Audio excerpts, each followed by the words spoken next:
समझौता।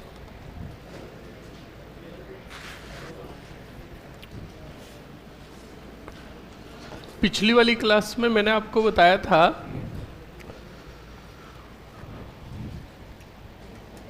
पानी मंगवा दो पानी।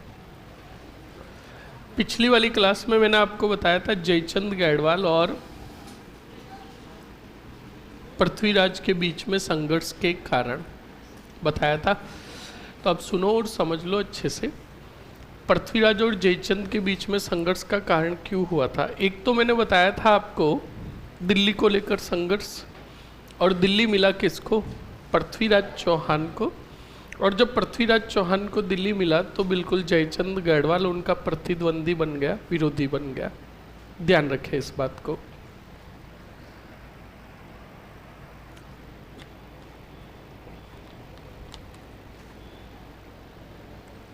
अब सुनो और समझो। उसके बाद मैंने आपको बताया था कि दूसरा कारण जो बना वो कारण बना संयोगिता को लेकर। अब संयोगिता को लेकर क्या हुआ और क्या नहीं हुआ अच्छे से सुनिएगा और समझिएगा। स्टूडेंट, जयचंद गढ़वाल ने, मैंने आपको लास्ट क्लास में बताया कि राजसूय यज्ञ क्या आयोजन का ऐलान किया था, बताया था। और राजसूय यज्ञ की एक खूबी थी कि राजसूय यज्ञ तभी सफल माना जाएगा जब उसमें आसपास की रियासत के सभी राजा उपस्थित होंगे, तभी। बताया था, अरे बताया था ना। और प्रतिद्वंदी थे कौन, जयचंद और पृथ्वीराज। तो जब ये बात पता चली जयचंद को कि अगर एक भी राजा उपस्थित नहीं हुआ तो राजसूय यज्ञ सफल नहीं माना जाएगा, तो जयचंद ने इसका भी तोड़ निकाल दिया। कहा कि हम पृथ्वीराज को बुलाएंगे भी नहीं और राजसूय यज्ञ का आयोजन सफल भी होगा। ये दरवाजा लगवा दो, ये दरवाजा, हाँ तू आजा अंदर, ये दरवाजा लगा दे। हाँ आ जाओ, दरवाजा बंद कर। हाँ हाँ ऐसे बस, कुंडी नहीं लगानी, फिर बाहर से कहेंगे कुंडी ना खड़काओ राजा, आवाज नहीं।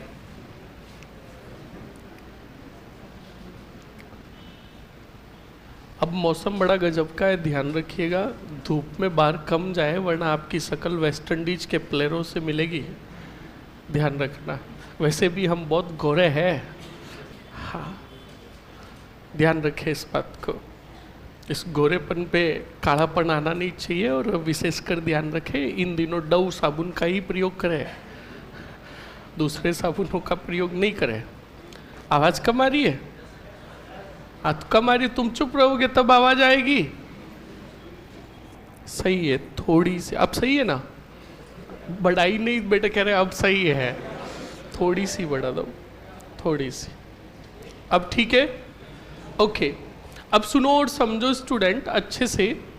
तो क्या हुआ और क्या नहीं हुआ, आपके सामने एक बहुत अच्छी सी जबरदस्त छोटी सी प्रेम कहानी भी नहीं बोल सकते, एक छोटी सी कहानी आ रही है। स्टूडेंट, बिल्कुल राजसूय यज्ञ के ऐलान हेतु जयचंद गढ़वाल को पता चला कि हर, अरे दरवाजा देखे आ भाई, हाँ इन दो सेना नायकों को कहां से लेके आया, सुबह तो नहीं थे ये मरे।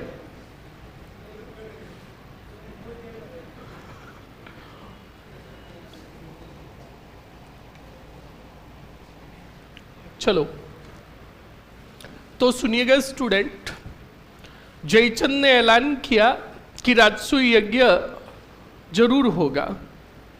तो पूरे कनौज के अंदर बिल्कुल ये बात हुई कि राजसूय यज्ञ होगा, इसका मतलब आएंगे कौन, पृथ्वीराज। पर ये नहीं पता कि पृथ्वीराज की मूर्ति को स्थापित किया जाएगा। तो मैंने आपको बताया कि जयचंद गढ़वाल की पुत्री थी संयोगिता। संयोगिता राजनीतिज्ञ में निपुण थी, बुद्धिमत्ता में निपुण थी, वेदों का उसे लगभग ज्ञान भी था। तो उसे युद्ध विद्या का ज्ञान देने हेतु उसे बिल्कुल जो ज्ञान देते थे युद्ध का, तो उदाहरण भी आपको पता उसी योद्धा का दिया जाएगा जो वीर था, योद्धा था। और उस टाइम चहु दिशाओं में विजय पताका लहरा रही थी किसकी? पृथ्वीराज चौहान की। तो सुनना और समझना। तो जो शिक्षा दे रहा था उसने पृथ्वीराज चौहान की वीरता और उपलब्धियों के बारे में बखान किया। किसको? संयोगिता को। तो संयोगिता के मन में पृथ्वीराज के प्रति सम्मान था। क्या था? सम्मान था। इस बात को ध्यान रखना, एक वीर योद्धा की तरह। सुनना और समझना। जब उसी संयोगिता को पता चला कि पिताजी कौन सा यज्ञ करवा रहे हैं, राजसूय यज्ञ करवा रहे हैं, तो संयोगिता को पता था कि मेरे पिता के प्रतिद्वंदी है दिल्ली के अधिपति पृथ्वीराज चौहान, और राजसूय यज्ञ का आयोजन हुआ है, इसका मतलब दिल्ली के अधिपति यहाँ आएंगे। और ऐसा हो नहीं सकता कि मेरे पिता उनको बुलाए। तो स्टूडेंट, क्या होता है क्या नहीं होता है, अच्छे से सुनना और समझना।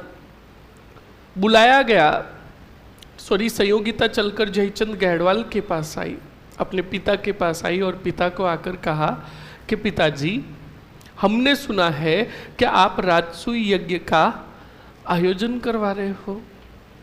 तो बिल्कुल जयचंद गहड़वाल ने कहा, बिल्कुल बेटा, तुमने सही सुना है, राजसूय यज्ञ का आयोजन होगा। तो कहा राजसूय यज्ञ का आयोजन होगा, तो राजसूय यज्ञ की ये खूबी है कि सभी रियासतों के राजा यहाँ उपस्थित होने चाहिए। तो कहा बिल्कुल। तब कहा स्टूडेंट, याद रखिएगा कि रियासतों के राजा सभी उपस्थित होंगे, तो इसका मतलब आपके प्रतिद्वंदी पृथ्वीराज भी आएंगे। तो जयचंद ने कहा नहीं बेटा, वो नहीं आएंगे, वो नहीं आएंगे। हाँ ऐसे कब वो नहीं आएंगे? तो कहा पिताजी फिर राजसूय यज्ञ सफल कैसे होगा? तो कहा कि राजसूय यज्ञ जरूर सफल होगा, क्योंकि हम पृथ्वीराज को मूर्ति रूपी राजसूय यज्ञ के पांडाल में खड़ा करेंगे, पृथ्वीराज रूपी मूर्ति को। तो स्टूडेंट, जब भी ये बात संयोगिता को कही, तो मैंने आपको क्या कहा? संयोगिता के मन में सम्मान था किसके प्रति? पृथ्वीराज के प्रति। तब संयोगिता ने कहा, माफ कीजिए पिताजी, तुम्हें ये नहीं भूलना चाहिए कि वो दिल्ली के अधिपति है, एक वीर योद्धा है। माना कि वो तुम्हारे प्रतिद्वंदी है, पर तुम्हें ये भी अधिकार नहीं बनता कि तुम किसी का अपमान करो। बात सही है कि नहीं है? ये बात किसने कही? किसको कही? जब जयचंद को ये बात उसकी पुत्री ने कही, तो जयचंद ने संयोगिता को गौर से देखा। का छोरी के लक्षण सही नहीं है। बुलाया, सीधा आदेश दिया कि बुलाओ संयोगिता की माता को। बुलाया और कहा, अपनी रानी को कहा कि हम स्वयं राजसूय यज्ञ के साथ साथ संयोगिता के स्वयंवर का भी ऐलान करता है। सभी साम्राज्य के राजाओं को ये संदेश पहुंचा दो कि राजसूय यज्ञ के साथ हमारी पुत्री संयोगिता का भी स्वयंवर होगा। अब सुनो और समझो स्टूडेंट, जब संयोगिता के सामने ये बात कही गई तो संयोगिता वहाँ से दौड़ी दौड़ी अपने कक्ष में आई और रोने लगी। विकट स्थितियाँ थी स्टूडेंट, संयोगिता रो रही थी, उसके पास उसकी सहेलियाँ थी। सहेलियों का मत रो, करूँगी। हाँ, एक बात ध्यान रखना, कोई रोवे है और आप एक बार उसे कहते हो चुप हो जाओ, वो चुप नहीं हो तो आप उसे कहो ही मत, उसको कह रो बात, वो खुद ही रोकर चुप हो जाए। हम जैसे जैसे कहते रुक जा, ज्यों ज्यों। हाँ, तो स्टूडेंट बिल्कुल सुनो, मतलब संयोगिता बड़ी परेशान थी। संयोगिता ने कहा स्वयंवर बुलाया गया है मेरा, और मैं कोई ऐसे वैसे योद्धा के साथ विवाह करने वाली नहीं हूं। पंडाल में कोई भी आएगा, मैं किसी को भी वरमाला नहीं पहनाऊंगी। स्वयंवर का मतलब समझते हो आप? स्वयं द्वारा चुना गया वर। पैर नीचे कर रहा, मार दूंगा साले को। तो सुनो और समझो। तो स्टूडेंट बिल्कुल, तो ऐलान हुआ स्वयंवर का, तो बिल्कुल सहयोगिता ने कहा कि हम किसी को भी माला नहीं पहनाएंगे, हम शादी ही नहीं करेंगे। जब स्वयंवर में माला किसी को भी नहीं पहनाएंगे तो हमारा विवाह ही नहीं होगा। तो बिल्कुल सभी सहेलियों ने कहा, सहयोगिता अगर तुम ऐसा करोगी तो तुम अपने पिता के विरोध में जाओगी। तुम्हें माला तो किसी न किसी को पहनानी होगी। तो मैंने क्या कहा, सहयोगिता बुद्धिमता में निपुण थी। सहयोगिता ने पत्र लिखा। क्या लिखा? पत्र लिखा और एक दासी को दिया और दासी को कहा उबी काकड़ भाग। और ये पत्र पहुंचा कहाँ? देखो बेटा कमीनों को कैसे पता चला, किसके पास? बिल्कुल कहा कि पृथ्वीराज के पास ये पत्र पहुंचाओ। इसमें जो बात लिखी हुई है ये पृथ्वीराज के पास पहुंचनी चाहिए। तो बिल्कुल स्टूडेंट्स, अब वो संदेश किसके दरबार में आया? पृथ्वीराज के दरबार में आया, दिल्ली। सभी दरबार में आप जैसे बैठे हो ऐसे सेनानायक और योद्धा बैठे थे, पृथ्वीराज बैठे थे। संदेश आया, पृथ्वीराज ने वो संदेश पढ़ा। तो संदेश पढ़ा अंदर तो स्टूडेंट बड़ी गजब की घटना लिखी हुई थी। और वो संदेश पढ़कर पृथ्वीराज के चेहरे पर चिंता के भाव आए। क्या? हाँ, पृथ्वीराज चिंतित हो गए। बिल्कुल सही है। दुश्मन के घर में जाकर किसी घटना को अंजाम देना मतलब मौत को बुलावा देना। ऐसे काम सिर्फ मूवियों में ही हो सकते हैं। इस बात को कान खोल के सुन लेना, वास्तविकता में कभी नहीं होता है। ये मूवियों में ही अच्छे लगते कि हीरो विलन के घर जाता है, उन सब को मार के आता है, 1000 गुंडे सामने होते हैं, वो सब गोलियां ठोकते हीरो पर और एक भी गोली नहीं लगती हीरो के। देखो, हाँ, और हीरो एक गोली ठोकता है 10 उछलते हैं। वाह! तो ये सिर्फ मूवियों में ही तय है। तुम कभी मूवियों को देखकर भावनाओं में मत बह जाना कि मैं भी जाऊंगा लेकर आऊंगा। ध्यान रखना, बिल्कुल लेकर आएंगे तुम्हें। कोई छोटी आंत लेकर आएगा, कोई बड़ी आंत लेकर आएगा, कोई कहेगा मेरू रज्जू किधर पड़ा है, कोई कहेगा मेडुला आमला घेटा किधर है। समझ में आया ना? तो ये सिर्फ मूवियों में ही अच्छे लगते हैं। तो बिल्कुल जब पृथ्वीराज चौहान ने वो बात पढ़ी स्टूडेंट, तो पृथ्वीराज चौहान घबरा गए। पृथ्वीराज चौहान के चेहरे पर चिंता के भाव थे। तो उन्हीं के दरबार में बैठा था कान्हा। कौन? कान्हा सीधा खड़ा हुआ और कान्हा ने कहा कि अधिपति के चेहरे पर चिंता, इसका मतलब संदेश जो आया कोई साधारण संदेश नहीं है। और कान्हा के होते हुए अधिपति को चिंता करने की जरूरत नहीं है। आप संदेश पढ़ो अधिपति, संदेश है क्या? तो पृथ्वीराज चौहान ने कहा कि ये संदेश आया है कनौज से। कनौज के जयचंद गहड़वाल की पुत्री सहयोगिता। और जयचंद गहड़वाल ने आयोजन किया है राजसूय यज्ञ का, और राजसूय यज्ञ के साथ स्वयंवर का आयोजन किया है। और इस तारीख को, इस दिन को, इस समय हमें वहां पर बुलाया गया है। जब ये बात कही तो कान्हा चुपचाप जाकर अपनी जगह पे बैठ गए। कान्हा ने कहा माफ करना अधिपति, किसी योद्धा से लड़ने की बात होती तो मैं अकेला ही काफी था। ये छोरियों के मामलों में हम दिमाग काम नहीं करता हमारा। बिल्कुल स्टूडेंट, तो बिल्कुल पृथ्वीराज चौहान ने भी बड़े दरबार में कह दिया, हम दुश्मन के घर नहीं। इताई कहा था कि तभी सबसे पीछे बैठे एक योद्धा ने कहा जरूर जाएंगे। एक क्षत्रिय ने सहायता मांगी है तो एक क्षत्रिय जरूर जाएगा, और सहायता मांगी गई है दिल्ली के अधिपति से। हम जाएंगे और दिल्ली के अधिपति को सुरक्षित ले जाना और सुरक्षित लाने का जिम्मा मेरा। वो योद्धा था पुंजन राय। कौन सा राय? लिखाया था मैंने कहीं, आमेर के कछावा वंश का राजा था जिसको महोबा का कार्यभार सौंपा। किसने? जब पीछे से आवाज दी पुंजन राय ने का अधिपति जरूर जाएंगे, तब आगे बैठा काना। कौन? काना ने कहा कौन है? तो पीछे देखा तो कौन था? पुंजन राय। और पुंजन राय ने कहा वचन देता हूं कि अधिपति को सुरक्षित ले जाना और लाने का जिम्मा मेरा।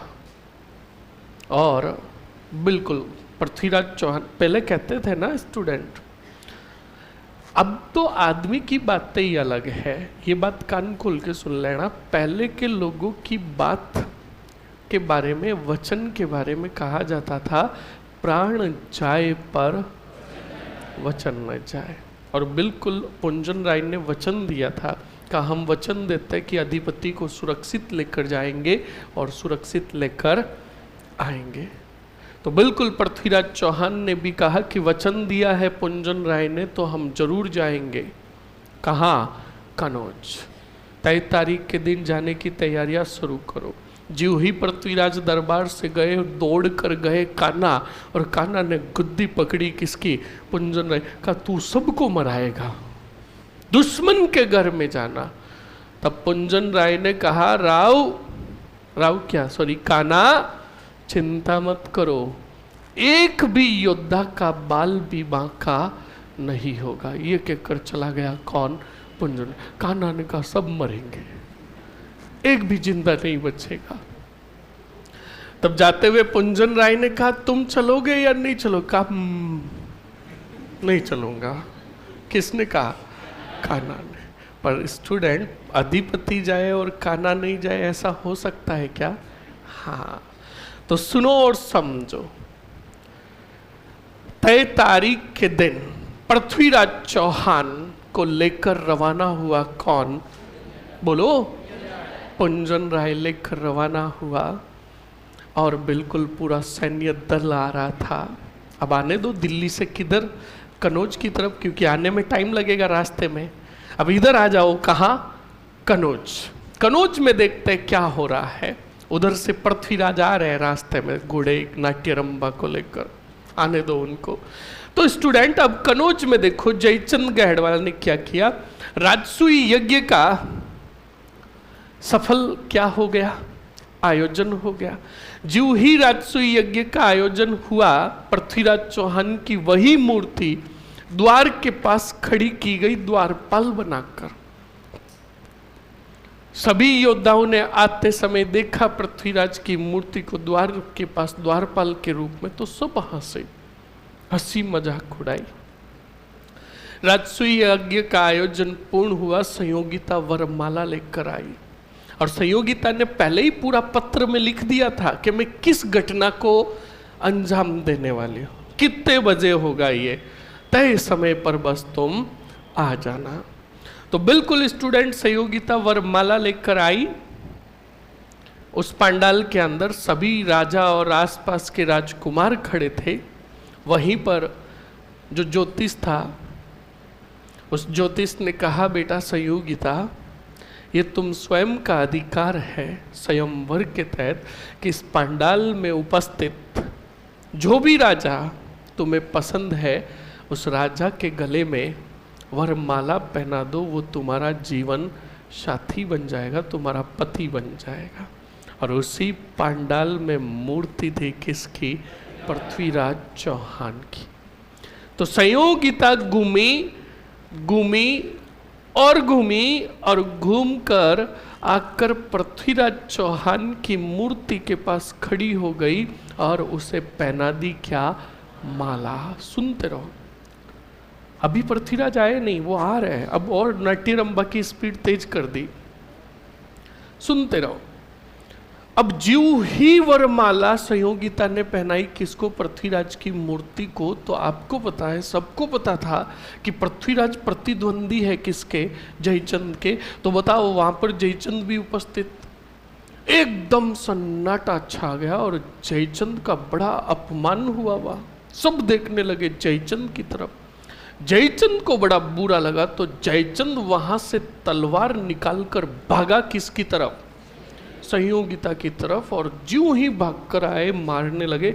संयोगिता बैठी और कहा कि पिताजी, अगर हम, आपको लगता है कि हमने आपका अपमान किया है तो हमारा सिर आपके सामने है, तलवार से सिर धड़ से अलग कर दो।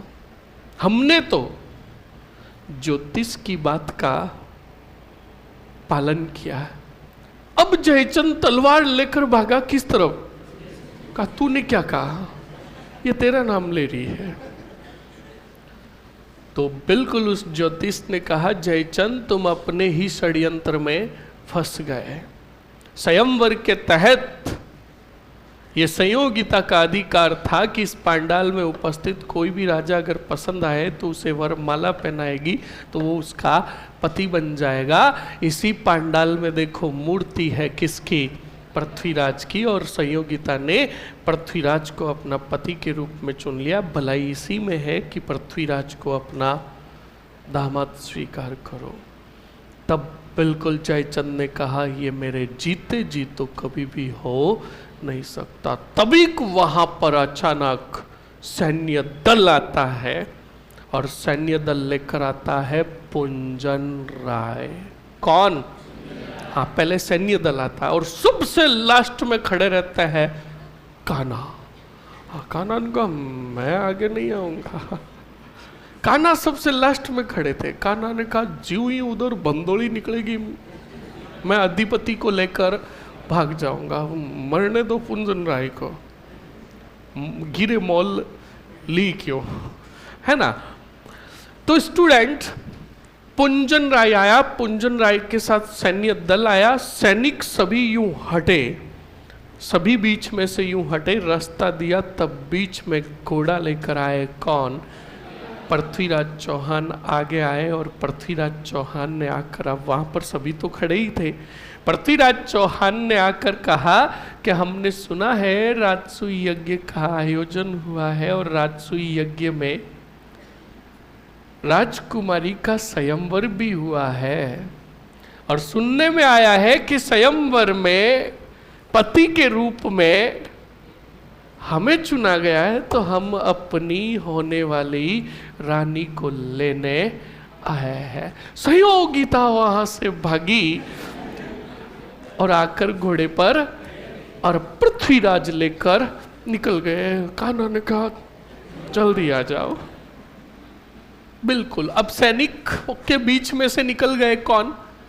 पृथ्वीराज। और पीछे तो सैन्य दल कान्हा लेकर खड़ा ही था। कान्हा ने कहा, कुरिया नट, अब का पुंजन राय तू जाने रे, तेरा काम जाने। सुनते रहो।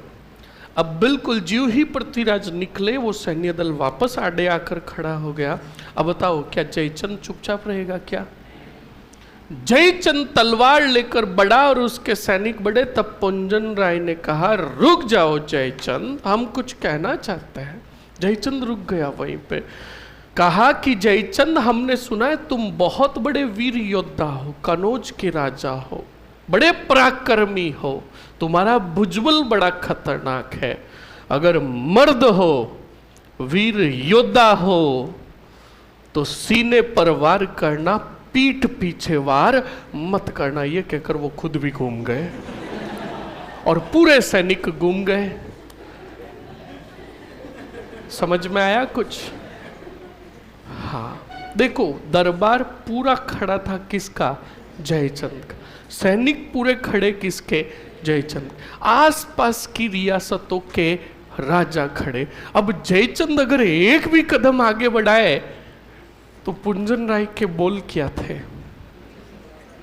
तुम मर्द हो, तुम योद्धा हो तो सीने पर वार करना, पीठ पीछे वार मत करना। ये कहकर वो भी सैन्य दल लेकर घूम गए और पूरे सैनिक आ गए। अब सुनो, सबसे पहले कौन निकले? पृथ्वीराज और कौन? कान्हा। वो दिल्ली पहुंच गए, सब इंतजार कर रहे थे और चिंता में थे कि यार पुंजन राय मारा जाएगा। बिल्कुल सही स्टूडेंट, दुश्मनों का क्षेत्र था वहां पर। तो स्टूडेंट सब पुंजन राय का इंतजार कर रहे थे। दरबार में सन्नाटा छाया हुआ था। पृथ्वीराज को चिंता हो रही थी, कान्हा को भी चिंता हो रही थी। वो तो मैंने आपको ऐसे ही समझाया, चिंता हो रही थी। तभी थोड़ी देर बाद पुंजन राय अपने सभी सैनिकों को लेकर दरबार में उपस्थित हुआ। तब जोरों शोरों से नारे लगे, जयकारे लगे। किसके? पुंजन राय के। पृथ्वीराज बैठे थे दरबार में। कान्हा ने सबसे पहले गले लगाया किसको? पुंजन राय को, और पुंजन राय को आगे लेकर आए और पृथ्वीराज को कहा, कान्हा ने कहा कि अधिपति अगर तुम्हारी अनुमति हो तो हम पुंजन राय से जानना चाहेंगे कि इन्होंने इस घटना को अंजाम कैसे दिया। एक भी सैनिक पर थोड़ी सी भी खरोच नहीं है। और कान्हा पुंजन राय को ऐसे आड़ा टेढ़ा करके देख रहा है। हाँ बिल्कुल स्टूडेंट, दरबार में पहले हंसी मजाक भी हुआ करती थी, पर अभी तक कोई हंसी मजाक नहीं थी। तो बिल्कुल पुंजन राय को कहा, कान्हा ने कहा, बताओ पुंजन राय आपने इस घटना को अंजाम कैसे दिया? तब कान्हा को कहा, पुंजन राय ने कहा पृथ्वीराज को देखकर, फिर कान्हा को देखकर कहा कि अधिपति हर जगह ताकत काम नहीं आती, सबसे बड़ी ताकत है बुद्धि। मैंने बुद्धिमता से काम लिया। तो पुंजन राय को कान्हा ने कहा कहना क्या चाहता है?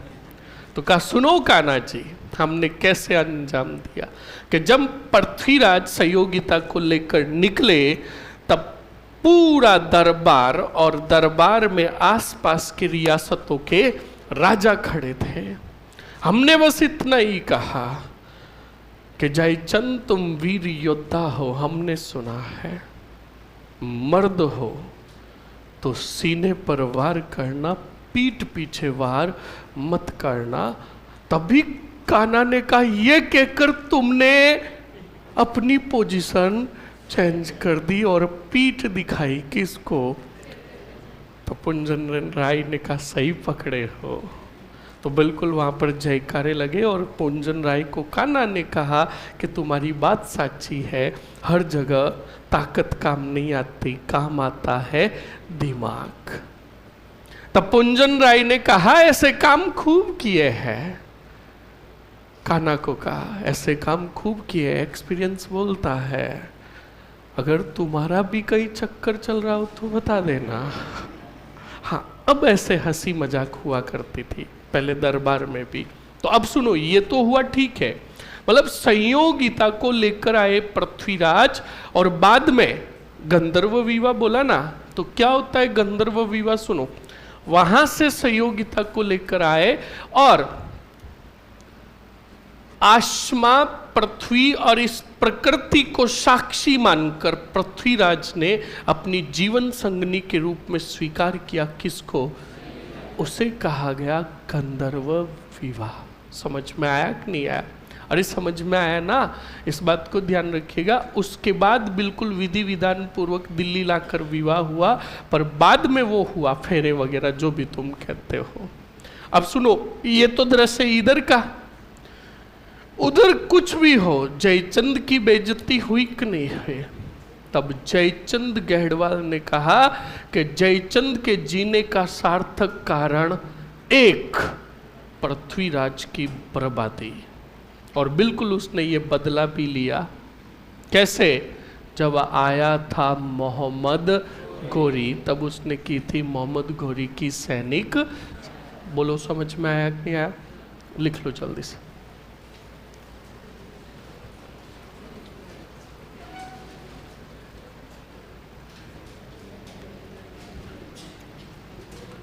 लिखो जल्दी से, आवाज नहीं। हेडिंग डालो जयचंद पृथ्वीराज संघर्ष।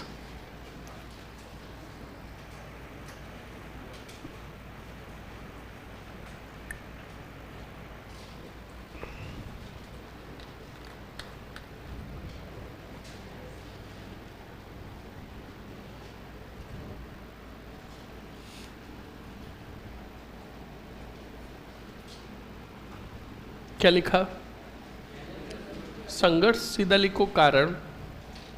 कारण कारण में लिखो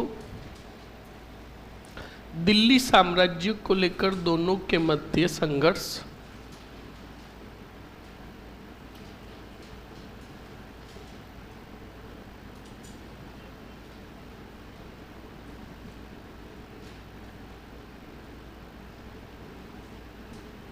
दिल्ली साम्राज्य को लेकर दोनों के मध्य संघर्ष।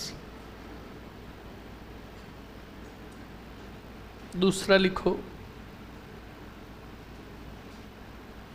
दूसरा लिखो स्टूडेंट, पृथ्वीराज ने जयचंद, पृथ्वीराज ने जयचंद, पृथ्वीराज ने जयचंद की पुत्री, पृथ्वीराज ने जयचंद की पुत्री कौन? संयोगिता से, संयोगिता से कौन सा विवाह किया? गंधर्व विवाह किया।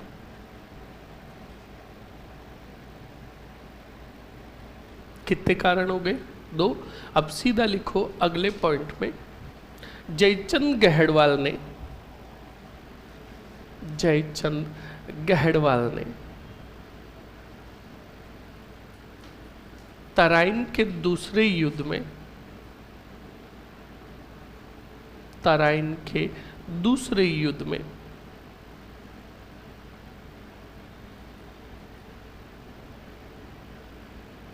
किसकी?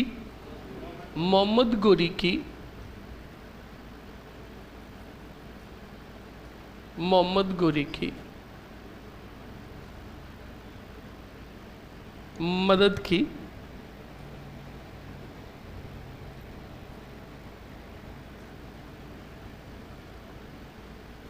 मोहम्मद गोरी की मदद की तथा किससे बदला लिया?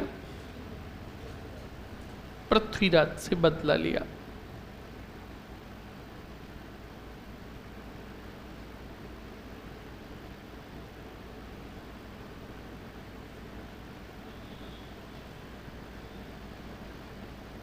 लिख लिया? अरे लिख लिया ना? ओके, अब हेडिंग डालो स्टूडेंट, गोरी पृथ्वीराज संघर्ष, गोरी पृथ्वीराज संघर्ष।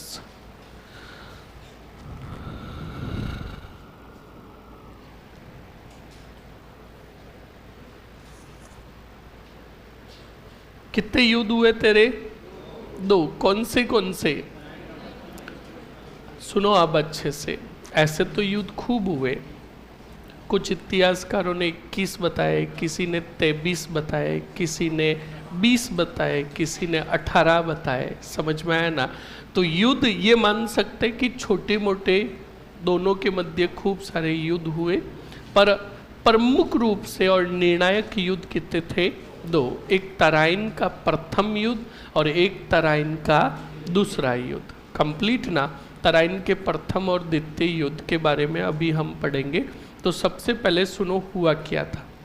मोहम्मद गोरी जो था, ये न तो हमारे कोई राजस्थान की रियासत का था, ना भारत का था, ये बाहर का था। ये गजनी से आया था। किधर से? गजनी से आया था, और गजनी से अटैक किया किस पर? पृथ्वीराज के साम्राज्य पर। और पृथ्वीराज के साम्राज्य का क्षेत्र जो था वो पंजाब था। कौन सा? पंजाब, जो वर्तमान भारत और पाकिस्तान दोनों के बीच में ना, इधर भी पंजाब और उधर भी पंजाब प्रांत है। तो कहने का मतलब ये पूरा क्षेत्र जो था ये किसके अधीन था बताओ, बोलो, पृथ्वीराज के अधीन था। ध्यान रख।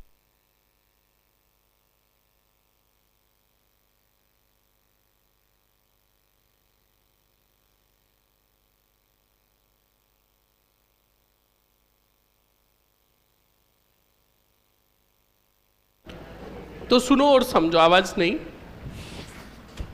सुनना और समझना।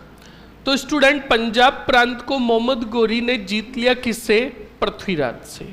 और पृथ्वीराज से जब पंजाब प्रांत जीत लिया तो पृथ्वीराज को भी पता था कि अब मैंने कोई अगर निर्णायक युद्ध नहीं किया तो मेरे लिए खतरा बन जाएगा। कौन? मोहम्मद गोरी। और मोहम्मद गोरी को भी पता था कि मैंने पृथ्वीराज के पंजाब प्रांत पर अधिकार किया है, पृथ्वीराज चुप बैठने वाला। दोनों अपनी अपनी सेनाएं लेकर आए और तराइन नामक मैदान के अंदर आकर दोनों ने अपनी सेना का पड़ाव डाला।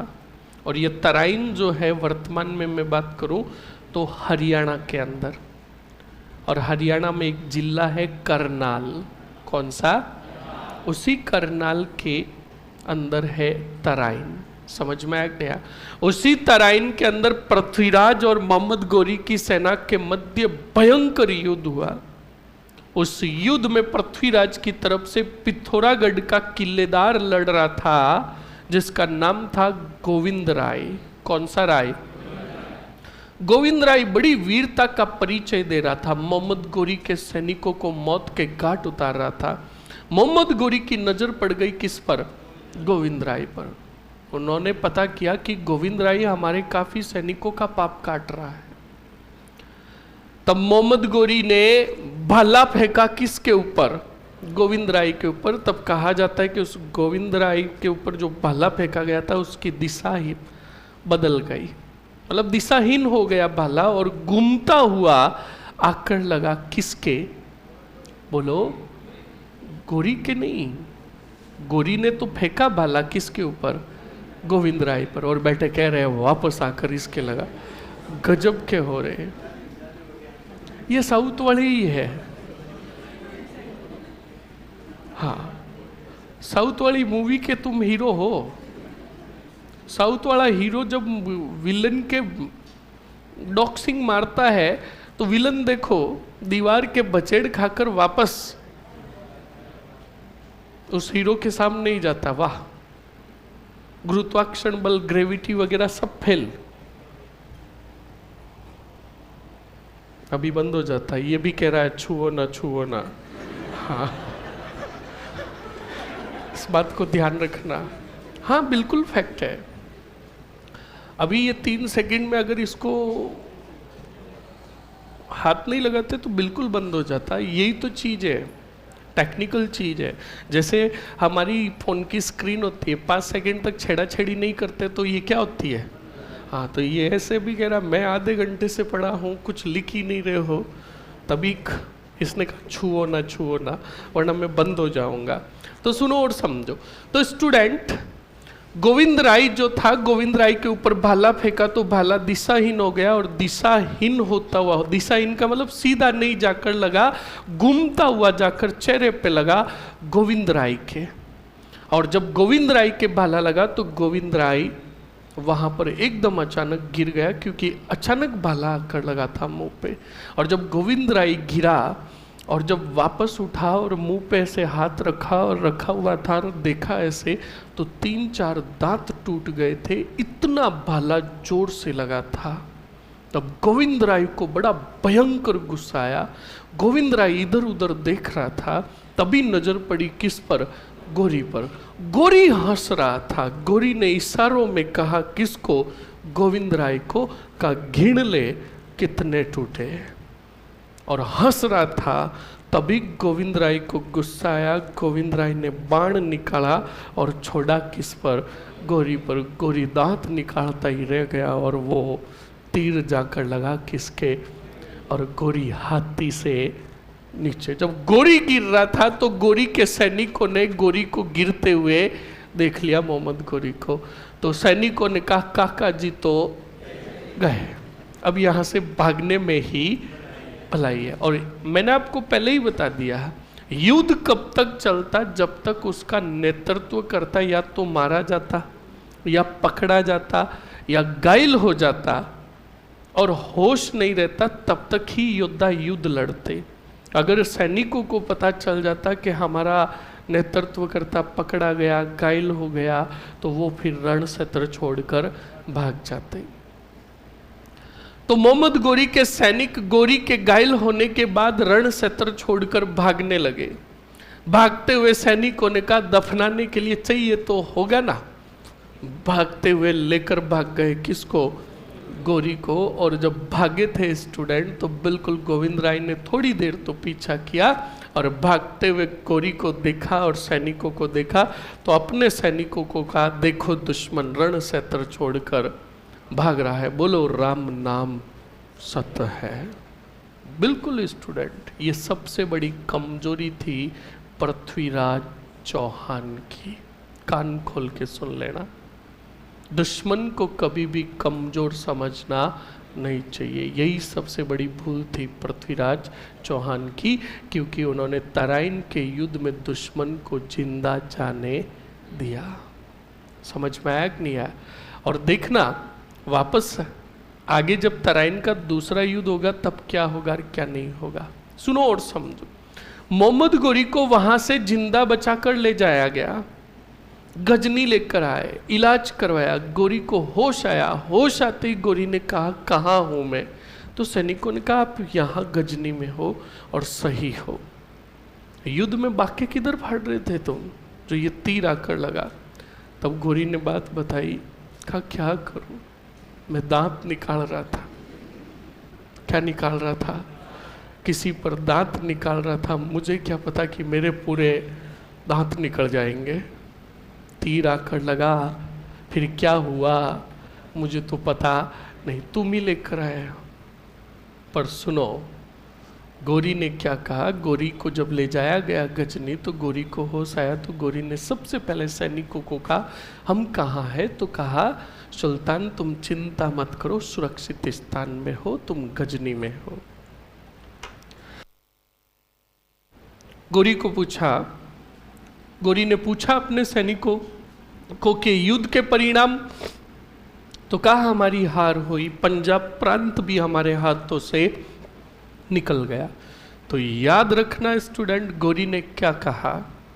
उसी समय गोरी ने घायल अवस्था के दौरान जब होश आया था, घायल जब हुआ और होश आया तो गोरी ने अपने सभी मुख्य सेना के सामने, सैनिकों के सामने कहा मैं प्रण लेता हूं जब तक पृथ्वीराज को पराजित नहीं कर दूं, हिंदुस्तान को फतेह नहीं कर लूं, मैं ना खाना खाऊंगा ना पानी पीऊंगा। मैं शाही वस्त्र अब उसी दिन धारण करूंगा, स्नान उसी दिन करूंगा जिस दिन मैं हिंदुस्तान को फतेह करके लौटूंगा। इस बात को ध्यान रखना, ये प्रण लिया किसने? और उसी दिन से मोहम्मद गोरी ने अपनी सेना में नए सैनिक भर्ती करना शुरू कर दिया और उन नए सैनिकों को खुद मोहम्मद गोरी क्या देता था? प्रशिक्षण देता था। क्योंकि आपको भी ये बात पता है कि हम जो काम करते हैं हमसे बेटर काम दूसरा व्यक्ति नहीं कर सकता। ये तो सही है, बिल्कुल फैक्ट है कि नहीं है? तो स्टूडेंट सुनो और समझो। तो मोहम्मद गोरी बिल्कुल अपनी सेना में नए सैनिक भर्ती करने लगा और जब भर्ती करने लगा स्टूडेंट तो याद रखना आगे क्या हुआ और क्या नहीं हुआ। उसने प्रण लिया था न खाना खाऊंगा ना पानी पीऊंगा। तो वो प्रशिक्षण दे रहा था। तो अब आपको पता तराइन का प्रथम युद्ध कब हुआ था? 91 में। और दूसरा युद्ध तो काफ़ी गैप था।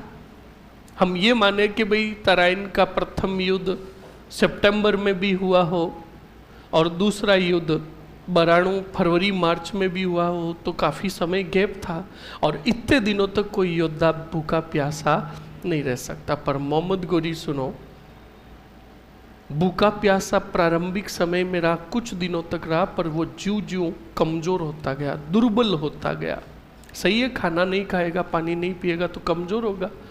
और वो कमज़ोर हुआ तब उसके मुख्य सेनानायक आए और मोहम्मद गोरी को कहा कि सुल्तान, एक योद्धा तभी किसी को विजित कर सकता है जब उसका भुजबल अच्छा हो। तुमने खाना और पानी त्याग दिया है, तुम जब स्वस्थ ही नहीं रहोगे, तुम्हारा स्वास्थ्य ही नहीं रहेगा, तो क्या दुश्मन को पराजित करोगे। तो मोहम्मद गोरी ने कहा, बात तुम्हारी सही है, मैं एक प्रण को तोड़ रहा हूँ, मैं खाना खाना और पानी पीना प्रारंभ कर रहा हूँ, शाही कपड़े उसी दिन धारण करूँगा और स्नान उसी दिन करूँगा जिस दिन हिंदुस्तान फतेह करके आऊँगा। ये बिल्कुल फैक्ट है स्टूडेंट। और इतिहासकार कहते हैं कि जब तराइन का दूसरा युद्ध लड़ने आया मोहम्मद गोरी, तब उसके शरीर पर फटे हुए कपड़े थे, भिखारी के वेश की तरह आया था। कोई मायने नहीं रखता, कान खोल के सुन लेना, कोई मायने नहीं रखता कि तुम्हारे शरीर पर कपड़ा कौन सा ब्रांडेड पहना हुआ है, कोई मायने नहीं रखता तुम्हारा थोबड़ा कैसा है, कोई मायने नहीं रखता तुम्हारी सूरत कैसी है, कोई मायने नहीं रखता तुम कौन से परिवार से बिलोंग करते हो। मायने रखती है तो तुम्हारी योग्यता और तुम्हारा डेडिकेशन। कान खोल के सुन लेना, समझ में आया ना। तो याद रखना, सफलता कभी भी चेहरा नहीं देखती, सफलता कभी भी सूरत नहीं देखती, रंग नहीं देखती। सफलता उसी को मिलती है जो उसके योग्य होता है और डेडिकेशन से उसके पीछे लगा रहता है। तो कान खोल के सुन लेना, कभी भी कोई भी चीज पढ़ो ना, उस चीज में से अच्छा ही सीखो। समझ में आया कि नहीं आया। अपना लक्ष्य और लक्ष्य की तरफ अटल होना है तो मोहम्मद गोरी की तरह हो। समझ में आया ना। इतिहासकार कहते हैं कि वो फटे कपड़ों में तराइन के दूसरे युद्ध में लड़ने आया, पर देखो वो वापस हिंदुस्तान जीत कर भी गया था और यहीं से नींव पड़ी दिल्ली सल्तनत की। समझ में आया कि नहीं आया। तो तराइन का दूसरा युद्ध 1192, याद रखिएगा।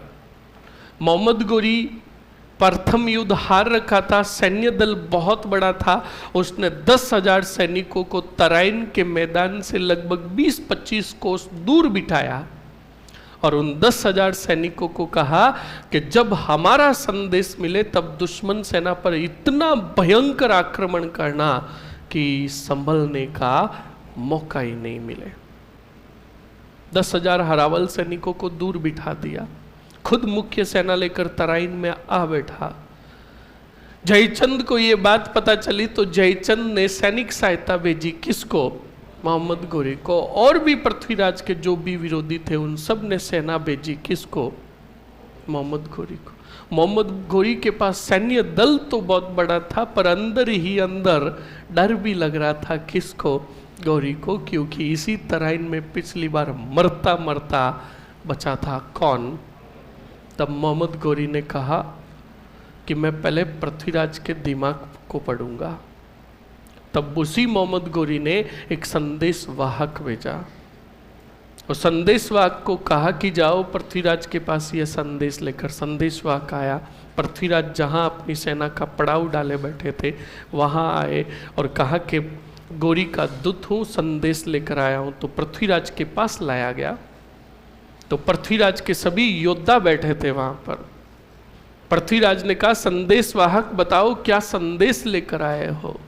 तो संदेशवाहक ने कहा, मेरा नाम कायमुल मुल्क है और मोहम्मद गोरी ने संदेश भेजा है कि पृथ्वीराज तुम्हारे ऊपर अभी भी बड़ा उपकार आ रहा है, हम दया कर रहे हैं। तुम्हें बता दे कि जयचंद गढ़वाल ने हमारी सैनिक सहायता की है, औरों ने भी हमारी सैनिक सहायता की है। हमारे पास सैन्य दल बड़ा है पर गोरी बड़े हमारे दिलदार है, तुम्हें माफ कर देंगे, तुम उनकी अधीनता स्वीकार कर लो, गुलाम बन जाओ उनके। जब ये बात कही तो पृथ्वीराज के जो योद्धा बैठे थे उनके चेहरे पर वीरता के भाव आ गए। उन्हीं में बैठा था गोविंद राय। गोविंद राय ने कहा, अधिपति अगर आपकी अनुमति हो तो इस कायमुल मुल्क संदेशवाहक को मैं जवाब देना चाहता हूँ। पृथ्वीराज ने कहा, दीजिए जवाब। तब गोविंद राय ने कायमुल मुल्क को कहा कि मुल्क, अपने सुल्तान को जाकर इतना सा कहना कि पृथ्वीराज के सेना नायक गोविंद राय ने तुम्हें याद किया है। पिछली बार रण क्षेत्र से बचकर भाग गए थे, अब की बार भागने नहीं देंगे, वहीं पकड़कर जमीन में गाड़ देंगे। और कहना कि वो गोविंद राय पृथ्वीराज का सबसे छोटा सेना नायक है। और कहना कि जब अधिपति से सामना होगा तो क्या होगा रे कालिया। बिल्कुल स्टूडेंट। तो वो खुद कायमुल मुल्क डरने लग गया। कायमुल मुल्क आया किसके पास? मोहम्मद गोरी के पास। मोहम्मद गोरी ने कहा, बताओ संदेश क्या भेजा? तो कहा, उसने इशारे में ही कहा, अब सुनो, ये मास्टर माइंड था, गोरी राजनीतिज्ञ में निपुण था। कान खोल के सुन लेना, वो राजनीतिज्ञ में निपुण था।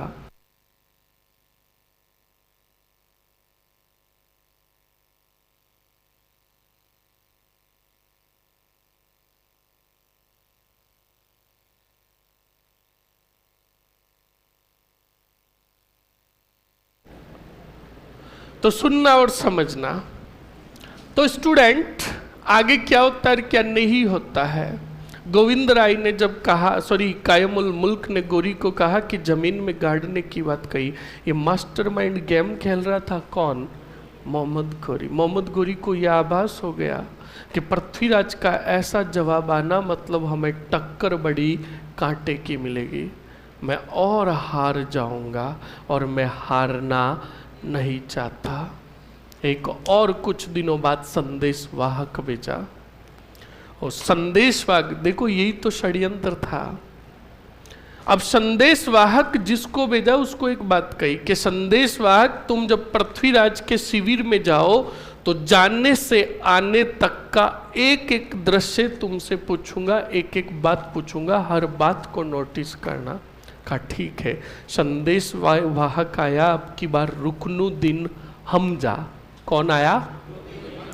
रुकनुद्दीन हमजा आया पृथ्वीराज के खेमे में और आकर कहा, रुकनुद्दीन हमजा ने सबसे पहले पृथ्वीराज को और देखा चारों तरफ शिविर में सभी योद्धाओं को, पॉइंट नोटिस करता रहा। रुकनुद्दीन हमजा ने कहा, दिल्ली के अधिपति मैं रुकनुद्दीन हमजा, हमारे पहले जो संदेशवाहक आया वो, उसकी तरफ से हमारे सुल्तान तुमसे माफ़ी मांगते हैं। सुल्तान को तुम्हारी सर्वश्रेष्ठता का ज्ञान हो गया है। सुल्तान अब तुमसे लड़ना नहीं चाहता, तुम्हारी सर्वश्रेष्ठता को वो मानता है, बस तुम्हारे साथ एक क्या करना चाहता है? समझौता करना चाहता है। जब ये बात कही तो पृथ्वीराज के शिविर में सभी सैनिक, योद्धा, सेनानायक जो थे वो हंसने लगे। चेहरे पर हंसी के भाव आ गए। का दुश्मन ने तो बिना लड़े ही हथियार डाल दिए, अब कोई युद्ध होने वाला नहीं है। अब तो दुश्मन खुद ही क्या करना चाहता है। जब पृथ्वीराज ने सभी अपने से अधिपति सेनानायकों के भाव देखे तो पृथ्वीराज ने भी कहा रुकनुद्दीन हमजा को, कहा जाओ अपने सुल्तान को कहना कि सुबह की किरण के साथ आ जाए, क्या हो जाएगा? समझौता हो जाएगा। अब आया रुकनुद्दीन हमजा मोहम्मद गोरी के पास। गोरी को आकर कहा, गोरी ने कहा बताओ संदेशवाहक क्या संदेश लेकर आए हो? तब कहा, याद रखिएगा स्टूडेंट, कहा कि जब मैं गया था तो पृथ्वीराज के हर एक योद्धा के चेहरे पर मर मिटने वाले भाव थे। हर एक योद्धा बन के बैठा था, पर जब मैंने संधि का प्रस्ताव दिया तो सब हंसने लगे और सब ये कहने लगे कि अब कोई युद्ध होने वाला नहीं है। अधिपति ने भी यही कहा कि अब कोई युद्ध नहीं होगा। समझौते हेतु तैयार हो गए पृथ्वीराज। मोहम्मद गोरी ने कहा मैंने युद्ध जीत लिया। क्या कहा? मैंने युद्ध जीत लिया, क्योंकि वो जो चाहता था वो हो चुका था। कैसे? तुम इंस्टाग्राम चलाते हो, इंस्टाग्राम के अंदर एक रील्स आती है महाभारत के, जो ऐसे हाथ घुमाता रहता है, शकुनी की। एक शकुनी की रील्स बड़ी गजब की वायरल हुई। शकुनी कहता है मेरे बच्चे, मनोभूमि में, रणभूमि में युद्ध लड़ने से पहले युद्ध को मनोभूमि में लड़ा जाता है, खेला जाता है। इसका मतलब समझे? मतलब रण क्षेत्र में योद्धा को लड़ने से पहले खुद को तय करना पड़ता है कि हाँ मैं लड़ूंगा और जीतूंगा।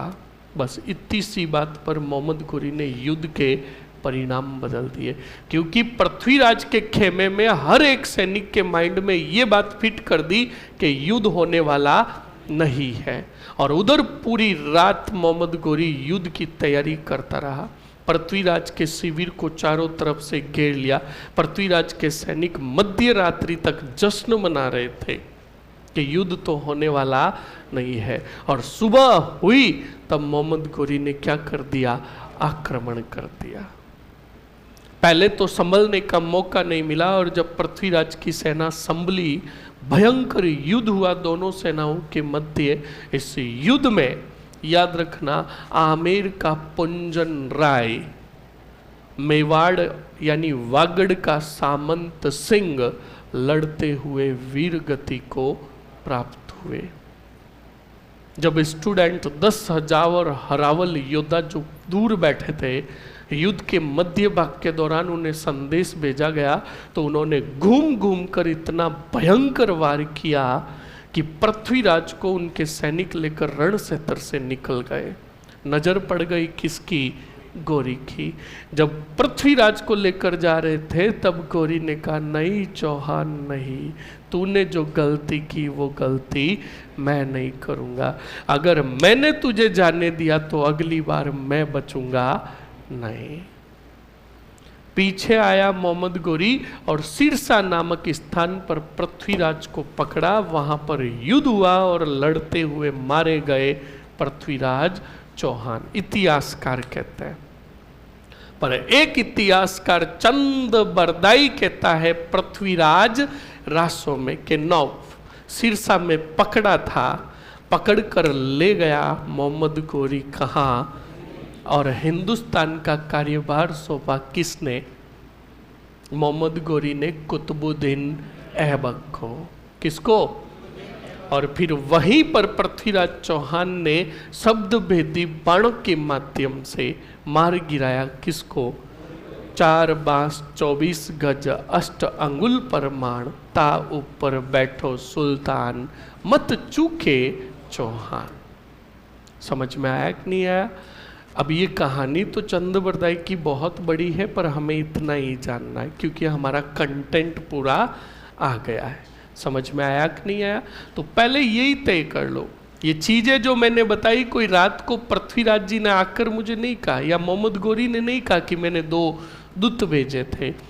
यानी यहाँ से सुनो और समझो सवाल क्या बनेगा। सवाल ये बनेगा कि तराइन के युद्ध की विस्तृत जानकारी कौन से ग्रंथों में मिलती है। नंबर फर्स्ट, चंद बरदाई द्वारा रचित पृथ्वीराज रासो, हसन निजामी द्वारा रचित ताज उल मासिर और मिनहाज उल सिराज द्वारा रचित तबकात ए नासिरी में। समझ में आया कि नहीं आया? ध्यान रखें इस बात को, फटाक से लिखो। तराइन का प्रथम युद्ध। शब्दवेदी बाण का वीडियो देखोगे? बोलो। हाँ, बस इनको वीडियो दिखा दो, बेटों को दिखा दोगे? इस पे पहले आवाज नहीं, आवाज की तो बिल्कुल ही नहीं दिखाऊंगा।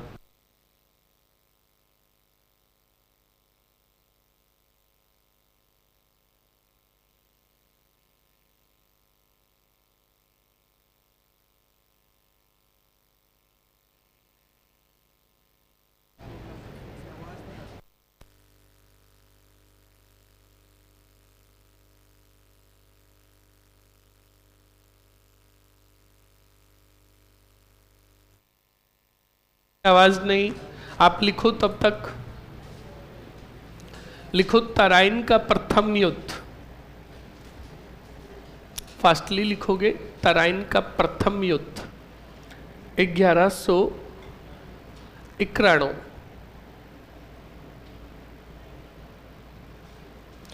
तराइन का प्रथम युद्ध 1191।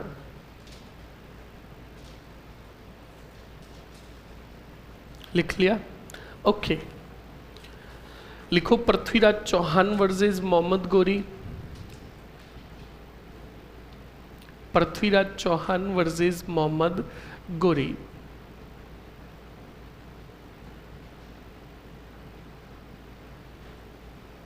लिख लिया? ओके।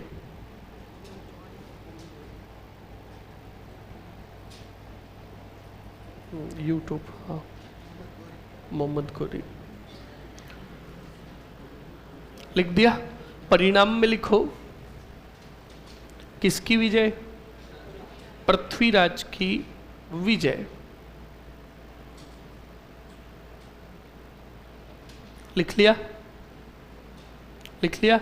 इसी के अंदर, हाँ, सबसे पहला ही लिखो पृथ्वीराज ने, लिखो आगे, पृथ्वीराज ने काजी जियाउद्दीन को पराजित कर, काजी जियाउद्दीन पराजित कर पंजाब प्रांत पर अधिकार किया।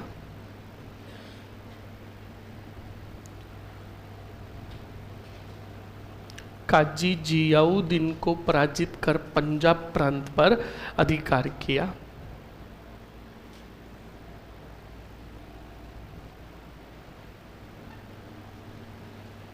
पंजाब प्रांत पर अधिकार किया। लिख लिया? हेडिंग डालो।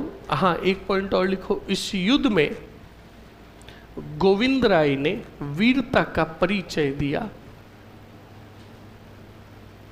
इस युद्ध में गोविंद राय ने वीरता का परिचय दिया।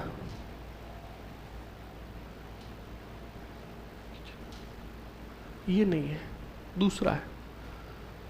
वीरता का परिचय दिया। लिख लिया? अरे लिख लिया ना? ओके। अब लिखो तराइन का दूसरा युद्ध। तराइन का दूसरा युद्ध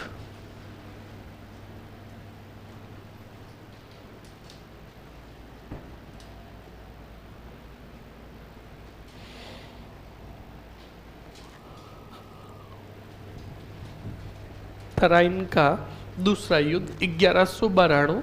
वही लिखो, पृथ्वीराज वर्सेस मोहम्मद गोरी। पृथ्वीराज वर्सेस मोहम्मद गोरी।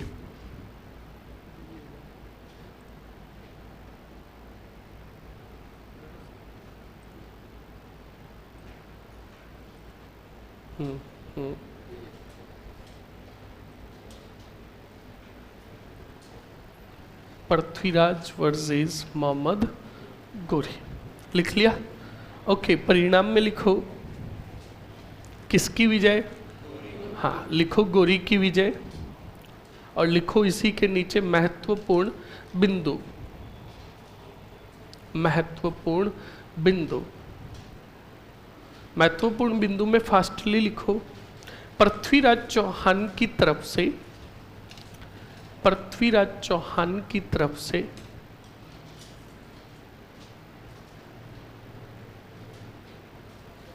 पृथ्वीराज चौहान की तरफ से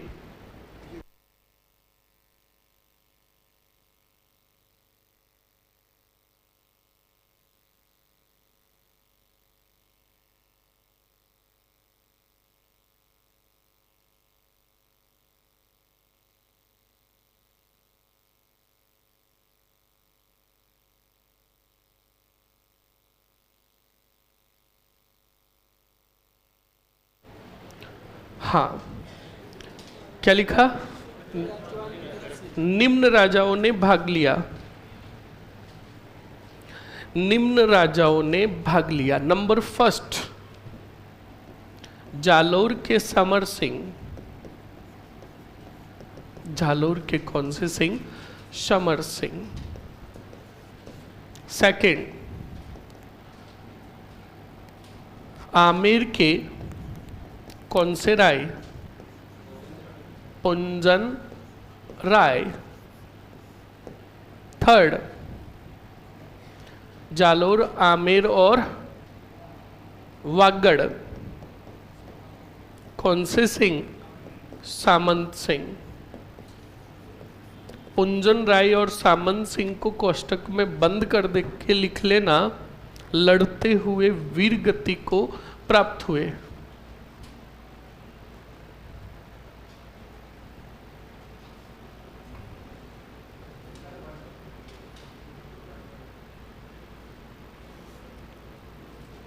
इन दोनों को, सामंत सिंह और पुंजन राय को कोष्टक में बंद करके आगे लिख दो, वीर गति को प्राप्त हुए। लिख लिया? अब लिखो स्टूडेंट, मोहम्मद गोरी ने अधीनता का प्रस्ताव देकर, मोहम्मद गोरी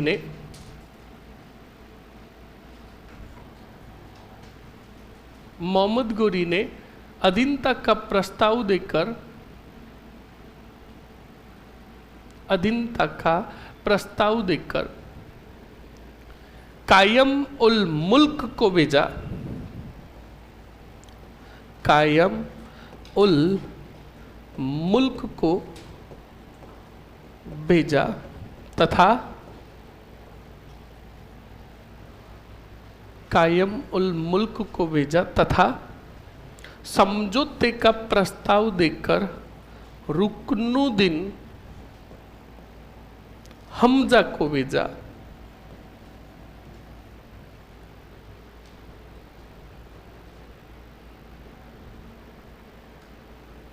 तथा समझौते का प्रस्ताव देकर रुकनुद्दीन हमजा को भेजा।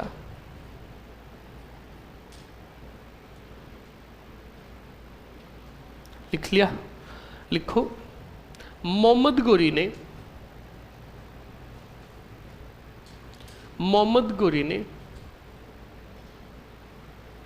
पृथ्वीराज को कौन से स्थान पर पकड़ा रे? सिरसा नामक स्थान पर पकड़ा।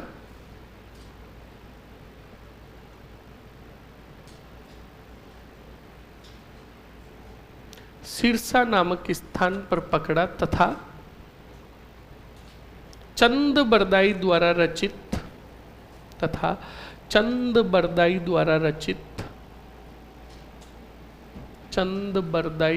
रचित वीर विनोद ग्रंथ के अनुसार, पृथ्वीराज रासो ग्रंथ के अनुसार, पृथ्वीराज रासो ग्रंथ के अनुसार गोरी पृथ्वीराज को पकड़कर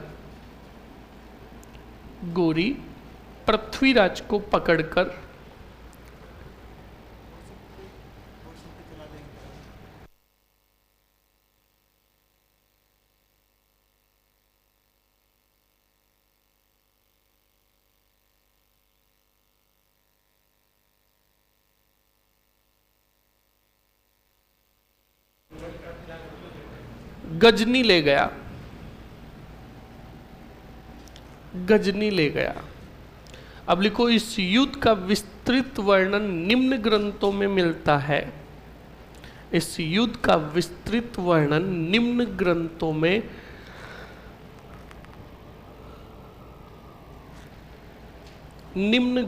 में मिलता है।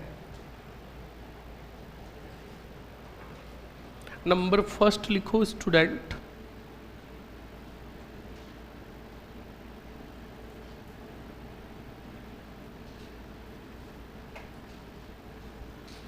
नंबर फर्स्ट लिखो,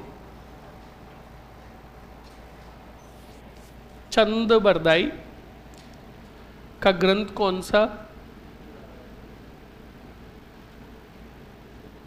पृथ्वीराज रासो।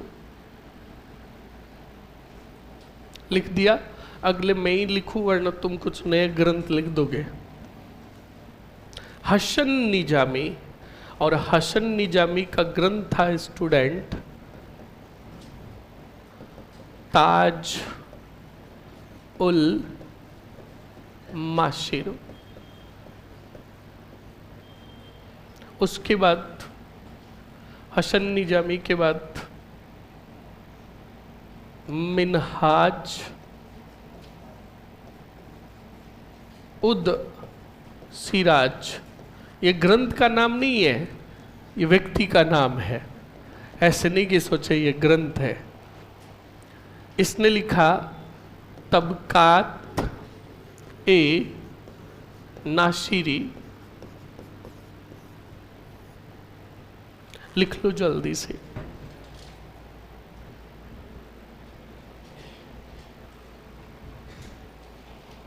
तबकात ए नाशिरी।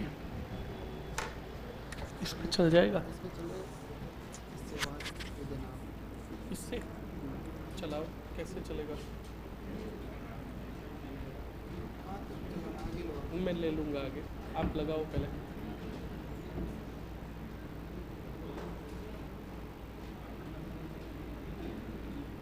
आवाज नहीं रही।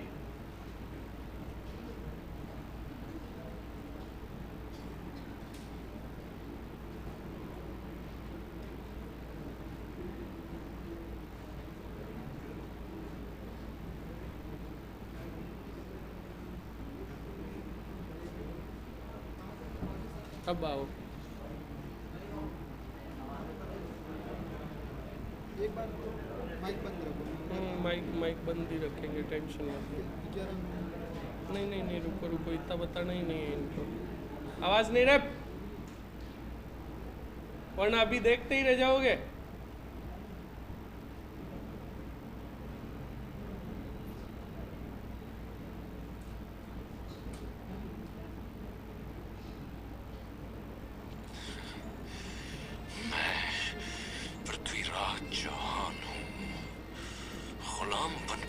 से तो अच्छा है कि मैं मृत्यु को प्राप्त हो जाऊं।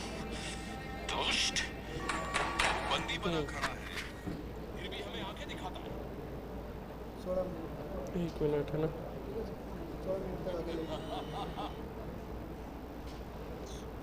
आप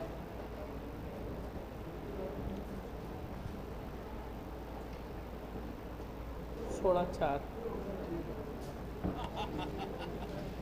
1 मिनट आपकी किताब बस रहने दो यहीं पे, बस रुकना ना। रुको आप यहीं रुको।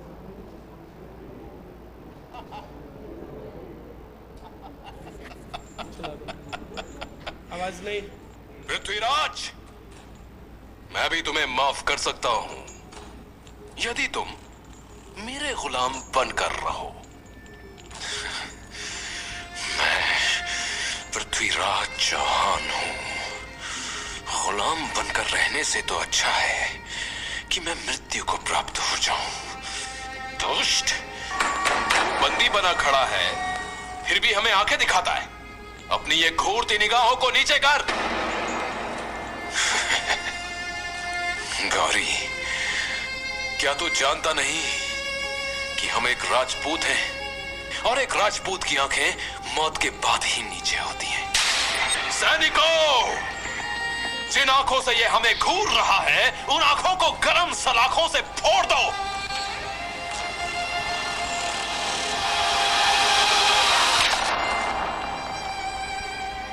हम इसे इतनी आसानी से मृत्यु दंड नहीं देंगे।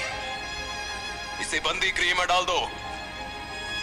इधर दिल्ली में पृथ्वीराज के राजकवि चंद बरदाई अपने सम्राट की दुख भरी खबर सुनकर चिंतित होते हैं। मैं अपने मित्र को मरने नहीं दूंगा। मैं उनकी जीवन रक्षा के लिए कचरी जाऊंगा।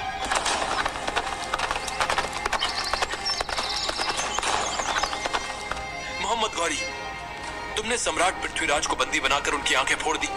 क्या तुम भूल गए कि इसी पृथ्वीराज ने तुम्हें 16 बार माफी की भीख दी थी? भीख। सैनिकों, बंदी बनाकर इसे भी इसके मित्र के साथ बंदी गृह में डाल दो।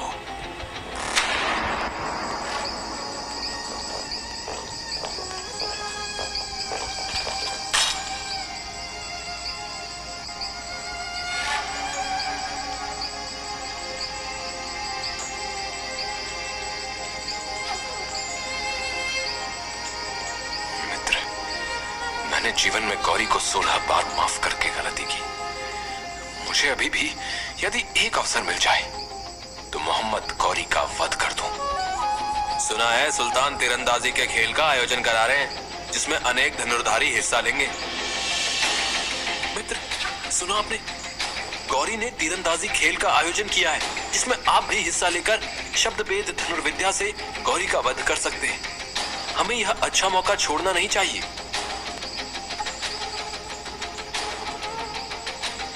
चंद्रबरदाई, क्या तुम भूल गए हो कि हमारी आंखें फोड़ दी गई हैं? अतः ऐसे में तीरंदाजी कैसे संभव है? महाराज, आप बस देखते जाइए। सिपाही, हम सुल्तान से तीरंदाजी खेल के सिलसिले में कुछ कहना चाहते हैं। मेरा यह संदेश शीघ्र सुल्तान तक पहुंचाओ। गौरी की अनुमति पाकर चंद्रबरदाई को दरबार में पेश किया जाता है। सुल्तान, आपने जो तीरंदाजी के खेल का आयोजन किया है उसमें मेरे मित्र पृथ्वीराज चौहान भी हिस्सा लेना चाहते हैं। क्या एक अंधा तीरंदाजी करेगा? आपने पृथ्वीराज का यह करतब देखा ही कहां है? आंखें ना होने के बाद भी वे अच्छा निशाना लगा सकते हैं, आवाज सुनकर तीर चला सकते हैं। असंभव, असंभव। आप अवसर देकर स्वयं देख लीजिए। ठीक है, उसकी मौत से पहले उसका यह हुनर भी देख लेंगे। और यदि पृथ्वीराज चौहान का निशाना चूक गया तो उसके साथ तुम्हें भी मौत की सजा मिलेगी। समझे? मुझे मंजूर है। गौरी को परास्त करने का आपको एक सुनहरा अवसर मिला है। आप शब्दभेद कला में निपुण हैं। इस खेल में आप तवे पर बाण न चलाकर गौरी पर बाण चला देना। लेकिन मुझे पता कैसे चलेगा कि गौरी कहां बैठा है? दोहे के द्वारा मैं बताऊंगा कि गौरी कहां बैठा है और आप मेरे शब्दों के आधार पर गौरी पर तीर चला देना। इस तरह योजना बनाकर पृथ्वीराज के साथ चंद्रबरदाई तीरंदाजी के खेल में उपस्थित होते हैं।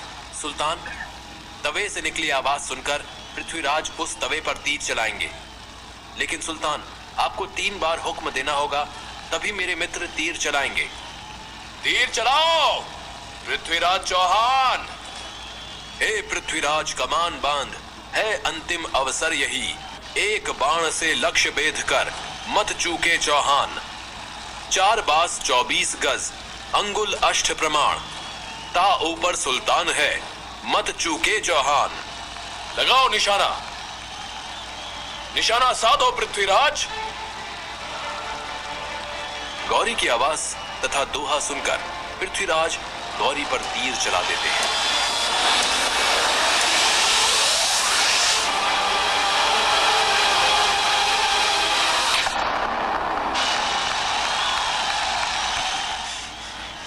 मैंने अपने अपमान का बदला ले लिया चंद्रबरदाई, मैंने अपने अपमान का बदला ले लिया।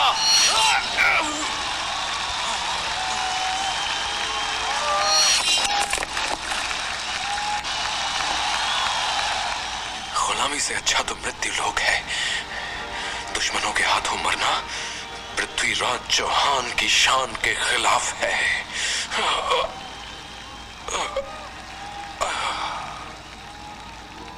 पृथ्वीराज चौहान और चंद्रबरदाई ने योजना बनाई थी कि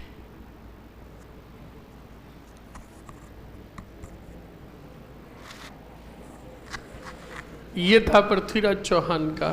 ध्यान रखिएगा, लास्ट में आपने शब्द सुने कि गुलामी की दास्ता पृथ्वीराज की शान के विरुद्ध है, इससे तो अच्छा हम मरना पसंद करेंगे। आज याद रखना, पृथ्वीराज चौहान का नाम स्वर्णिम अक्षरों में ऐसे ही नहीं लिखा गया है।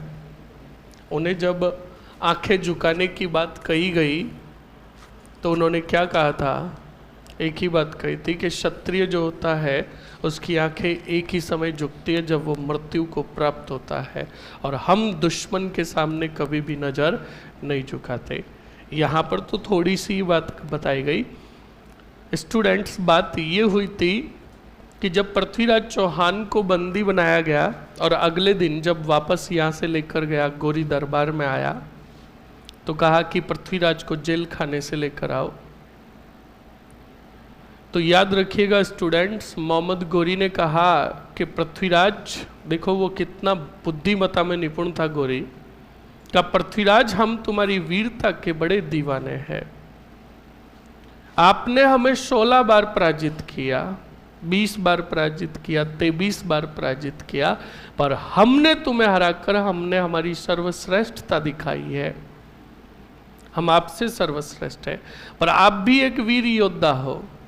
हम आपकी वीरता का सम्मान करते हैं। तुम हमारे गुलाम बन जाओ, 2 काम कर लो, हम तुम्हें पूरा हिंदुस्तान उपहार में दे देंगे। तो पृथ्वीराज ने कहा बता वो 2 काम कौन से? का नंबर फर्स्ट, हमने सर्वश्रेष्ठता सिद्ध की है, इसलिए अपनी नजरें झुकाओ और हमें सलाम करो और हमारे गुलाम बनो। हम तुम्हें हिंदुस्तान पूरा उपहार में दे देंगे। तो पृथ्वीराज चौहान ने वापस जवाब दिया कि सुन सुल्तान, हमने दिल्ली के समीप, हमने हमारी राजधानी दिल्ली के समीप एक दुर्ग बनवाया है, पिथौरागढ़। कौन सा? और उस पिथौरागढ़ के अंदर एक कैद खाना है। उस कैद खाने में तेरे जैसे हमारे साम्राज्य के चोर कैद है, डकैत कैद है। और जब हम कभी निरीक्षण करने जाते हैं पिथौरागढ़ का, तो तेरे जैसे चोर हमें झुककर सलाम करते हैं। हम चोरों को सलाम नहीं करते, हम क्षत्रिय हैं। और रही बात हिंदुस्तान उपहार देने की, तो क्षत्रिय है, उपहार लेते नहीं देते हैं। तो पृथ्वीराज ने कहा, गौरी ने कहा, अभी देखते हैं आप इस चोर को कब तक सलाम नहीं करते। उस सैनिकों को कहा लोहे के गरम सरिये लेकर आओ और पृथ्वीराज की आंखों में डाल दो। तभी ये एनिमेशन वीडियो के माध्यम से तुम्हें बताया गया, ये वास्तविक घटना है चंद बरदाई के अनुसार। चंद बरदाई कहता है पृथ्वीराज रासो ग्रंथ में कि पृथ्वीराज की नजरें झुकाने के लिए गौरी ने उसकी आंखें फुड़वा दी थी दोनों। और जब आंखें फुड़वाने के बाद भी पृथ्वीराज ने अपनी नजरें नहीं झुकाई, तो मोहम्मद गौरी उनकी वीरता को देखकर पागल हो गया और कहा जेल खाने में ले जाओ और इन्हें तब तक यातनाएं दो जब तक यह हमारा गुलाम बनने को तैयार नहीं हो जाए। तब कहा जाता है कि चंद बरदाई एक सन्यासी के वेश में पहुंचा, कहाँ? गजनी। और जाकर कहा गौरी को, कहा कि सुना है तुमने हिंदुस्तान के पृथ्वीराज को कैद किया है, पराजित किया है। तो गौरी ने कहा सन्यासी तूने सही सुना। कहा कि गौरी तुझे उस क्षत्रिय के बारे में एक बात पता है? तो कहा क्या? कहा कि वो क्षत्रिय जिसे एक खेल ऐसा खेलना आता है जो दुनिया में उसके अलावा ये खेल कोई भी नहीं खेल सकता है। तो कहा कैसा? तो कहा तीरंदाजी का।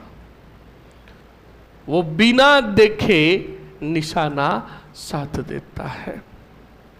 मोहम्मद गौरी ने कहा ये बेवकूफ़ी की बात है, ऐसा हो ही नहीं सकता। तो कहा देखना चाहोगे तुम खेल? तो कहा बिल्कुल देखना चाहूँगा।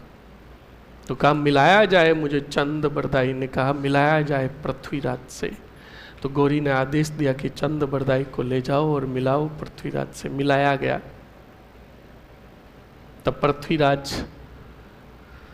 के पास जब चंद बरदाई को लेकर जाया जा रहा था, तब चंद बरदाई कहता है कि अपने ग्रंथ में कहता है कि जब मुझे जेल खाने की तरफ ले जाया गया तो मुझे तो ऐसा ही प्रतीत हो रहा था कि कोई मरा हुआ व्यक्ति या सैनिक लटक रहा था, क्योंकि गौरी ने पृथ्वीराज को इतनी यातनाएं दी थी कि उनके शरीर पर चमड़ी नहीं थी।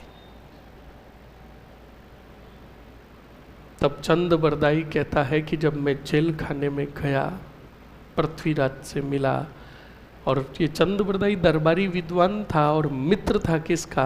पृथ्वीराज का।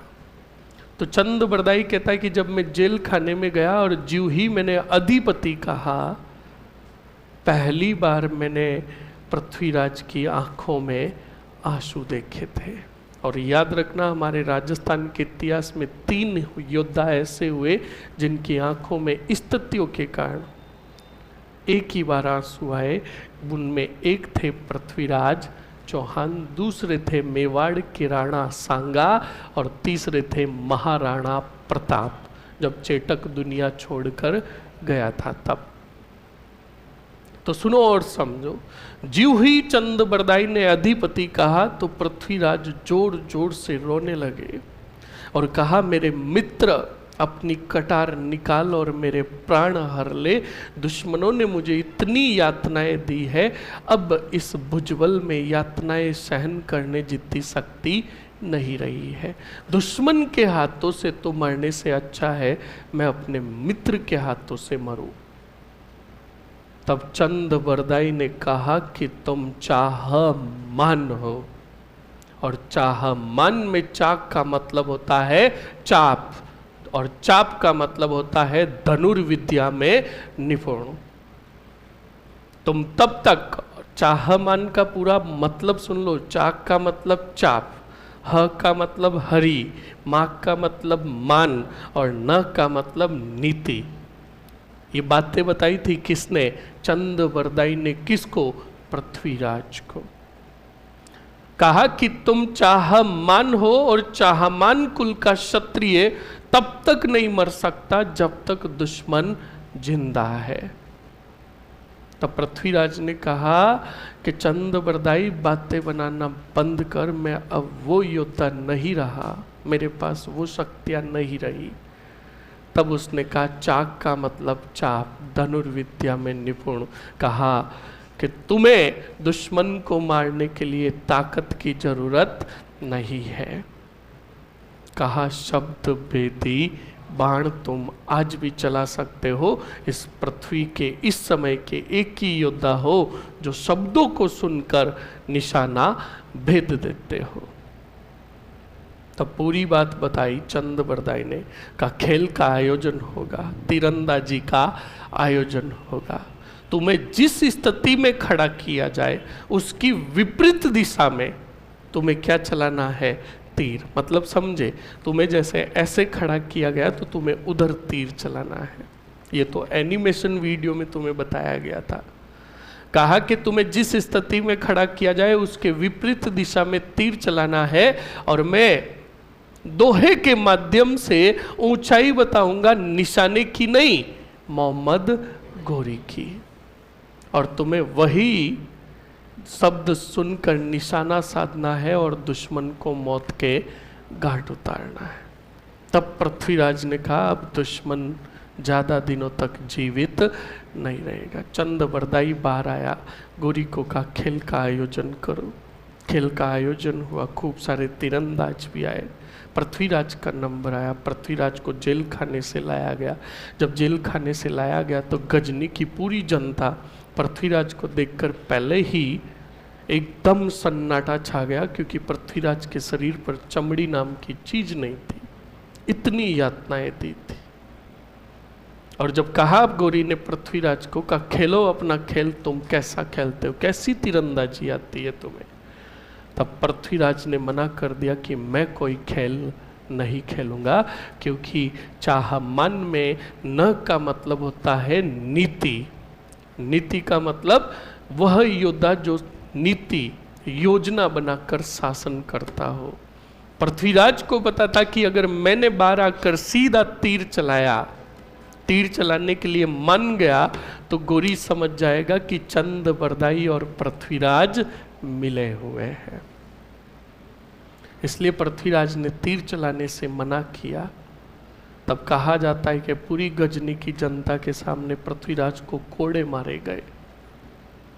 जब हद से भी ज्यादा कोड़े मारे गए तब पृथ्वीराज ने कहा कि हाँ मैं चलाऊंगा तीर। और जब तीर चलाने का समय आया तो गोरी देख किसके सामने रहा था? चंद बरदाई के। और पृथ्वीराज को रोका कि रुक जाओ पृथ्वीराज, परीक्षा होनी चाहिए तो निष्पक्ष होनी चाहिए। हमें अभी भी आभास हो रहा है कि तुम्हें तुम्हारी आंखों से दिखाई दे रहा है, इसलिए निष्पक्ष परीक्षा के लिए हम एक बार और तुम्हारी आंखें फुड़वाएंगे। लोहे के गर्म सरिये डाले गए पृथ्वीराज की आंखों में। नमक मिर्ची डालकर काली पट्टी बांधी गई। ऐसे ही महान नहीं कहा गया पृथ्वीराज को। चंद बरदाई चेहरे पर झूठी मुस्कान लेकर खड़ा था, क्योंकि उसे पता था कि अगर मैंने कोई प्रतिक्रिया की तो आभास हो जाएगा किसको, गौरी को, और पूरी योजना धुल मिल जाएगी। अंत तक गौरी को लग गया कि दोनों मिले हुए नहीं। ये परीक्षा ले रहा था किसकी, गौरी और पृथ्वीराज की। कौन, सॉरी, पृथ्वीराज और चंद बरदाई की। कौन, गौरी। फिर गौरी को लगा कि नहीं, ऐसा कुछ भी नहीं है। तब गौरी सिंहासन पर बैठा और कहा, खेलो अब अपना तीरंदाजी का खेल। तब चंद बरदाई ने हुंकार भरी और कहा, 4 बांस 24 गज 8 अंगुल परमाण, ता ऊपर बैठो सुल्तान, मत चूके चौहान। पृथ्वीराज जिस स्थिति में खड़े थे उसी विपरीत स्थिति में एक ही क्षण में तीर चलाया, और उतनी ही ऊंचाई पर कौन बैठा था, गौरी। वो बाण जाकर भेद गया किसको, वहीं पर मारा गया। कौन, गौरी। बाद में कहा जाता कि चंद बरदाई अपने कपड़ों में छुपी कटार निकालता है, पृथ्वीराज के क्या हर लेता है, प्राण, और उसी कटार से अपनी जान भी ले लेता है। फिर पूरी गजनी की जनता देखती रह गई, गौरी के सैनिक देखते रह गए। तब वहां पर निर्णय लिया गया कि इस एक क्षत्रिय ने हमारे सुल्तान को मौत के घाट उतारा है, तो इसको मरने के बावजूद भी शांति से सोने नहीं देना है। इसको ऐसी जगह पर गाड़ा जाए जहां चौराया हो, और आता जाता हर कोई व्यक्ति इसकी कब्र पर चप्पल रखो और आते जाते कब्र पर मारो। ध्यान रखना।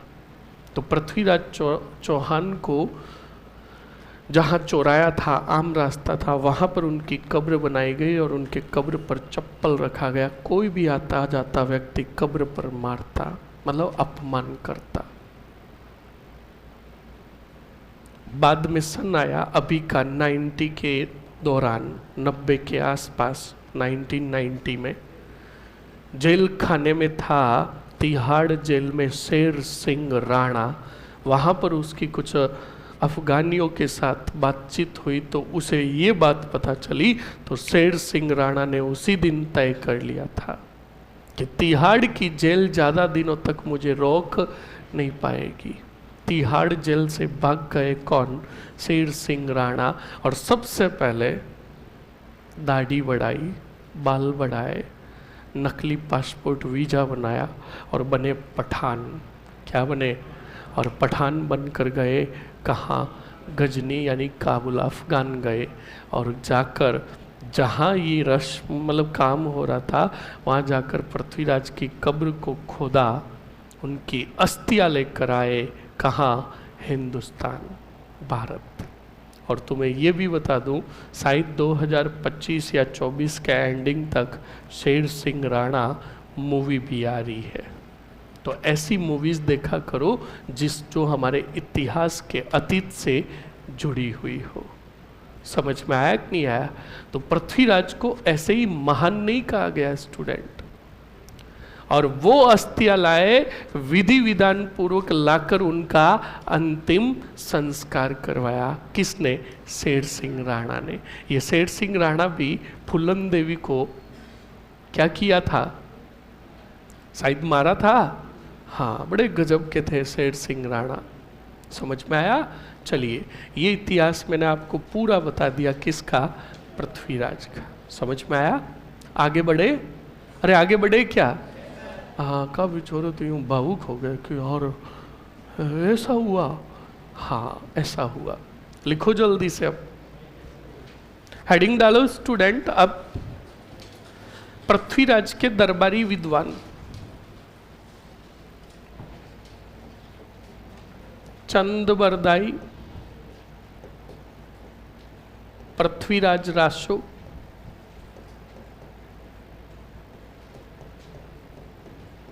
जयानक, पृथ्वीराज विजय,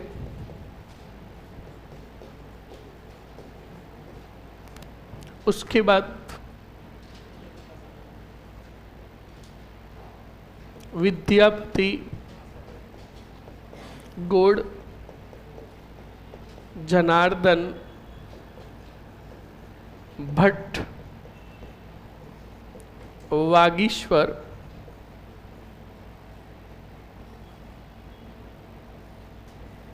वागीश्वर। लिख लो जल्दी से।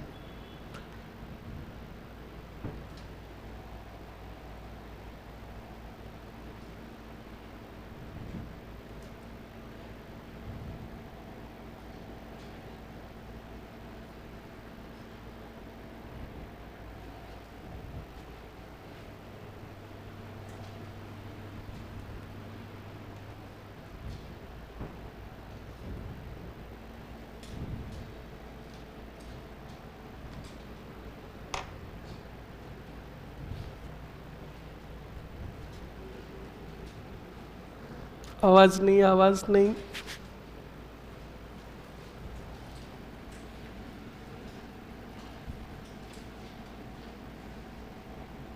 लिख लिया सभी ने?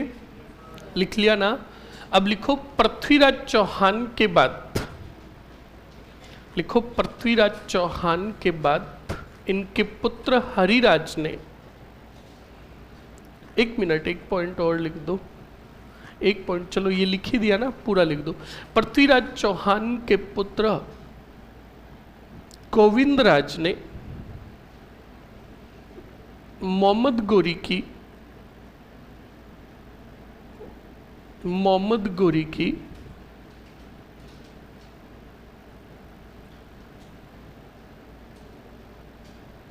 अधीनता स्वीकार की,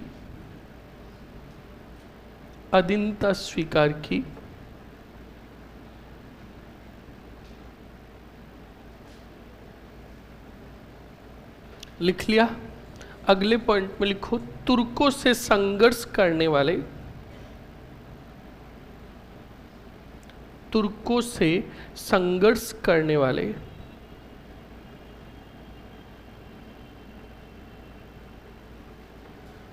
तुर्कों से संघर्ष करने वाले अंतिम राजा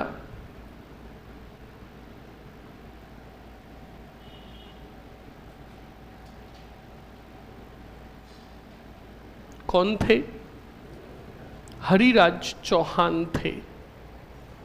हरिराज चौहान थे जो पृथ्वीराज के भाई थे। कान खोल के सुन लेना।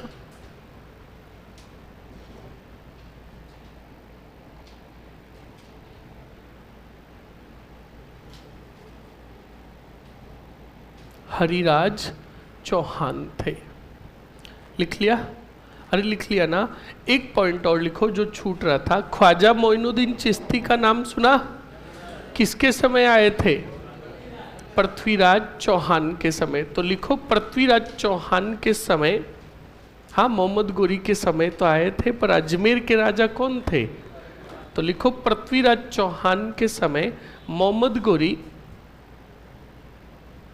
पृथ्वीराज चौहान के समय मोहम्मद गोरी के साथ ख्वाजा मोइनुद्दीन चिश्ती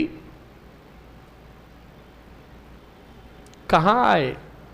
अजमेर आए।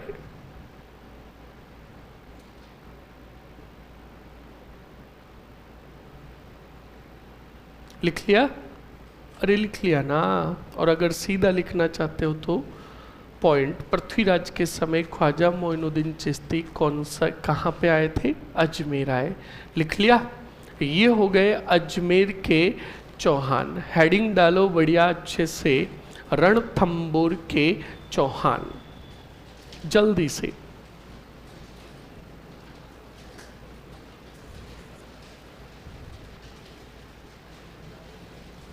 रणथंबोर के चौहान।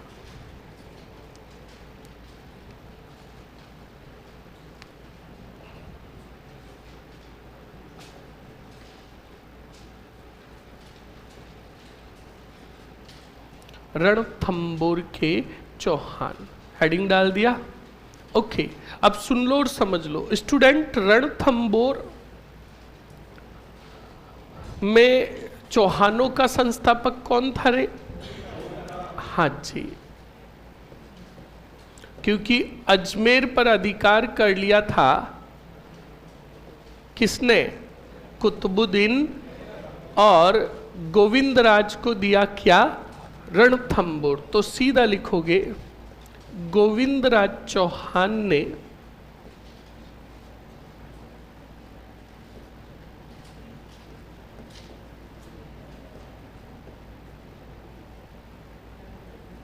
कब नींव रखी रे? बोलो। 1194 ईस्वी में रणथंबोर में चौहान वंश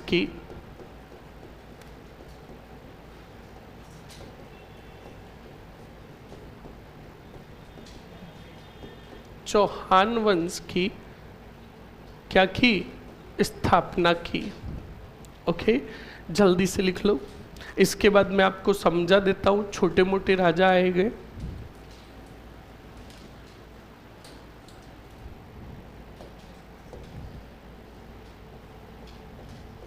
ये बाद में लिखना है, पहले बोल रहा हूं। गोविंदराज, वल्हण देव, अभी नहीं लिखना है। प्रहलाद देव, वीर नारायण,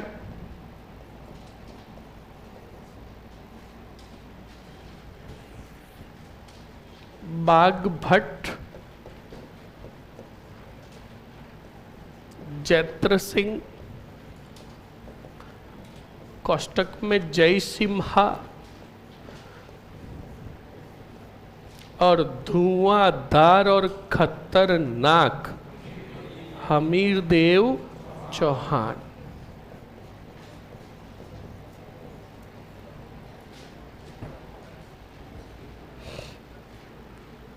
अब सुनो और समझो स्टूडेंट। कुतुबुद्दीन ऐबक ने अजमेर पर अधिकार किया और पृथ्वीराज के बाद कुतुबुद्दीन ऐबक की अधीनता स्वीकार कर ली। किसने? गोविंदराज ने। तो जब गोविंदराज ने अधीनता स्वीकार कर ली, इसका मतलब समझे आप? बाद में बिल्कुल 1206 तक तो गोरी जिंदा था। 1206 में ज्यों ही गोरी मरा, कुतुबुद्दीन ऐबक ने हिंदुस्तान का स्वतंत्र शासक घोषित कर दिया। किसने? अरे बोलो बोलो। और ऐबक की अधीनता स्वीकार की किसने? ओके। कुतुबुद्दीन ऐबक की मृत्यु हो गई। कुतुबुद्दीन ऐबक के बाद एक छोटा मोटा और शासक बना, और उसके बाद शासक बना इल्तुतमिश। कौन बना? इल्तुतमिश के समय शासक था वल्हण देव। कौन था? वल्हण देव। अब देखो, कुतुबुद्दीन ऐबक के समय ही रणथंबोर के चौहानों ने दिल्ली की सर्वश्रेष्ठता को स्वीकार कर लिया, पर जब इल्तुतमिश शासक बना तो ये वल्हण देव को मंजूर नहीं था। वल्हण देव वापस अपने आप को स्वतंत्र करने लगा, कहा हम किसी के अधीन नहीं है। ये बात दिल्ली में पता चली किसको? इल्तुतमिश ने रणथंबोर पर आक्रमण किया और वल्हण देव को पराजित किया। रणथंबोर हाथों से निकल गया किनके? चौहानों से। अब स्टूडेंट, वल्हण देव के बाद शासक बना कौन? और प्रहलाद देव ने जीतने का पूरा प्रयास किया। किसको? रणथंबोर को। एक दिन क्या हुआ, प्रहलाद देव को दिन जो था वो अच्छा नहीं लग रहा था। अच्छा का मतलब समझे, हम भी कभी कभार उठते तो है, शरीर एकदम सही रहता है, शरीर सही भी नहीं लगता, बीमार भी नहीं होते, फिर हम कहते पता नहीं आज दिन कैसा रोगला दिन है, कहता है ना। ऐसे ही फील हो रहा था एक दिन किसको? प्रहलाद देव को। तो प्रहलाद देव ने कहा शरीर में चुस्ती और तंदुरुस्ती नहीं है, आलसपन लग रहा है थोड़ा सा। तो प्रहलाद देव अपने सैनिकों के पास गए और सैनिकों को कहा आओ कबड्डी खेलते हैं आज। सैनिकों ने स्पष्ट मना कर दिया, कहा हम नहीं खेलें। कहा क्यों? कहा क्या कबड्डी खेले, आप हमें फेंक देते हो। तो कहा कोई बात नहीं, आप 4 मैं अकेला। कनौब तो कहा चलो 5, कनौब कहा चलो 10 आ जाओ। तब सैनिकों ने कहा हाँ अब पटक देंगे आपको। प्रहलाद देव लड़े और 10 को फेंक दिया। प्रहलाद देव ने कहा मजा नहीं आ रहा है, आज कुछ तूफानी हो जाए। क्या हो जाए? सभी सैनिकों को लेकर गए जंगल में। कहा? सैनिकों ने कहा आज सबका कत्ले आम होगा। और खुद ने प्रहलाद देव सैनिक लेकर गए और खुद पहुंचे शेर की गुफा में और शेर को बाहर बुलाया और सभी सैनिकों को बाद में कहा तुम यहाँ पर बैठ जाओ। तो कहा तुम क्या करोगे? कहा कि हम मल्ल युद्ध लड़ेंगे। किससे? तो देखो पहले योद्धा ऐसे हुआ करते थे, शरीर में चुस्ती तंदुरुस्ती फील नहीं होती तो वो मल्ल युद्ध किससे लड़ते। और आज चुस्ती और तंदुरुस्ती शरीर में फील नहीं होती, हम 15 दिन तक गूदड़ा ओढ़ कर सोए रहते हैं। तो भी समझ में आया कि नहीं आया? और पहले के योद्धा शेर को संभाल कर खुद युद्ध लड़ते थे। और आज तो शाम के समय में जब घर जाते हैं और लाइटें कट जाती है एकदम, तो बिल्ली धीरे से म्याऊ बोलती तो हम भागकर घर में जाते हैं, पीछे गिडकड़ा भागता है, हम चिल्लाते हुए भाग के घर में जाते हैं। और बॉडी सोडी जिम जाकर तगड़ी बनाई हुई घर में भाग कर जाता है। पापा पूछते क्या हुआ? कहा कुत्तो दौड़े ला रहे। ये बिल्कुल फैक्ट है स्टूडेंट। तो सुनो, तो सैनिकों ने कहा प्रहलाद देव को कहा एक बात समझ में नहीं आई, शेर से तुम लड़ोगे, हमें क्यों लेकर आए? तो कहा तुम दर्शक हो, ऑडियंस, मेरा मनोबल बढ़ाना। तो बिल्कुल स्टूडेंट कान खोल के सुनना, प्रहलाद देव शेर से लड़े, काफी समय तक दोनों के बीच में द्वंद्व युद्ध चला और इसी प्रहलाद देव ने शेर को जबड़े सहित चीर दिया था, फाड़ दिया था। पर एक बात बताओ, शेर से मल्ल युद्ध लड़े तो क्या शेर प्रहलाद देव पर वार नहीं करेगा क्या? तो उस शेर ने भी वार किए थे, मतलब काटा था किसको? प्रहलाद देव को। तो वो जो जख्म लगे थे वो जख्म दिन ब दिन गहरे होते गए और प्रहलाद देव फिर वापस रिकवर हुए ही नहीं। काफ़ी महीनों बाद प्रहलाद देव की क्या हो गई? मृत्यु। उसके बाद शासक बने कौन? वीर नारायण। तो देखो स्टूडेंट, योद्धा देखो, शेर को मार दिया था इन्होंने और बाद में मतलब जख्म लगते तो। और पृथ्वीराज, तुम तो ये बात करते हो प्रहलाद देव की, महाराणा प्रताप की मृत्यु कैसे हुई तुम्हें पता है?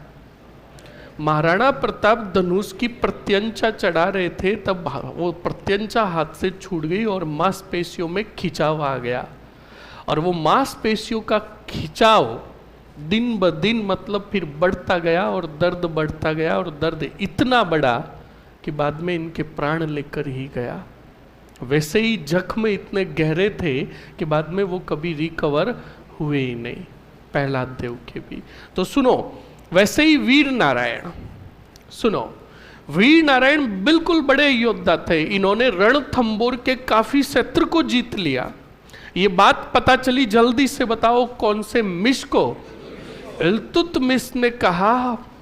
इल्तुतमिश बड़ा खुश हुआ किसकी वीरता से? वीर नारायण को संदेश भेजा कि वीर नारायण, हम आपकी वीरता से बड़े खुश हुए, दिल्ली आओ, हम खुद तुम्हें रणथंबोर का शासक बनाएंगे। ये बात किसने कही? भोले थे वीर नारायण, उनके कहने पर चले गए और ज्यों ही दिल्ली पहुंचे इल्तुतमिश ने मौत के घाट उतरवा दिया। किसको? तो कान खोल के सुन लेना, 101% सवाल पूछ सकता है कि दिल्ली के सुल्तान इल्तुतमिश ने किस रणथंबोर चौहान शासक की धोखे से हत्या करवाई दिल्ली बुलाकर? कौन था? कौन था? अब सुनो स्टूडेंट, इल्तुतमिश का जो योग्य पुत्र था, इल्तुतमिश का योग्य पुत्र जो था,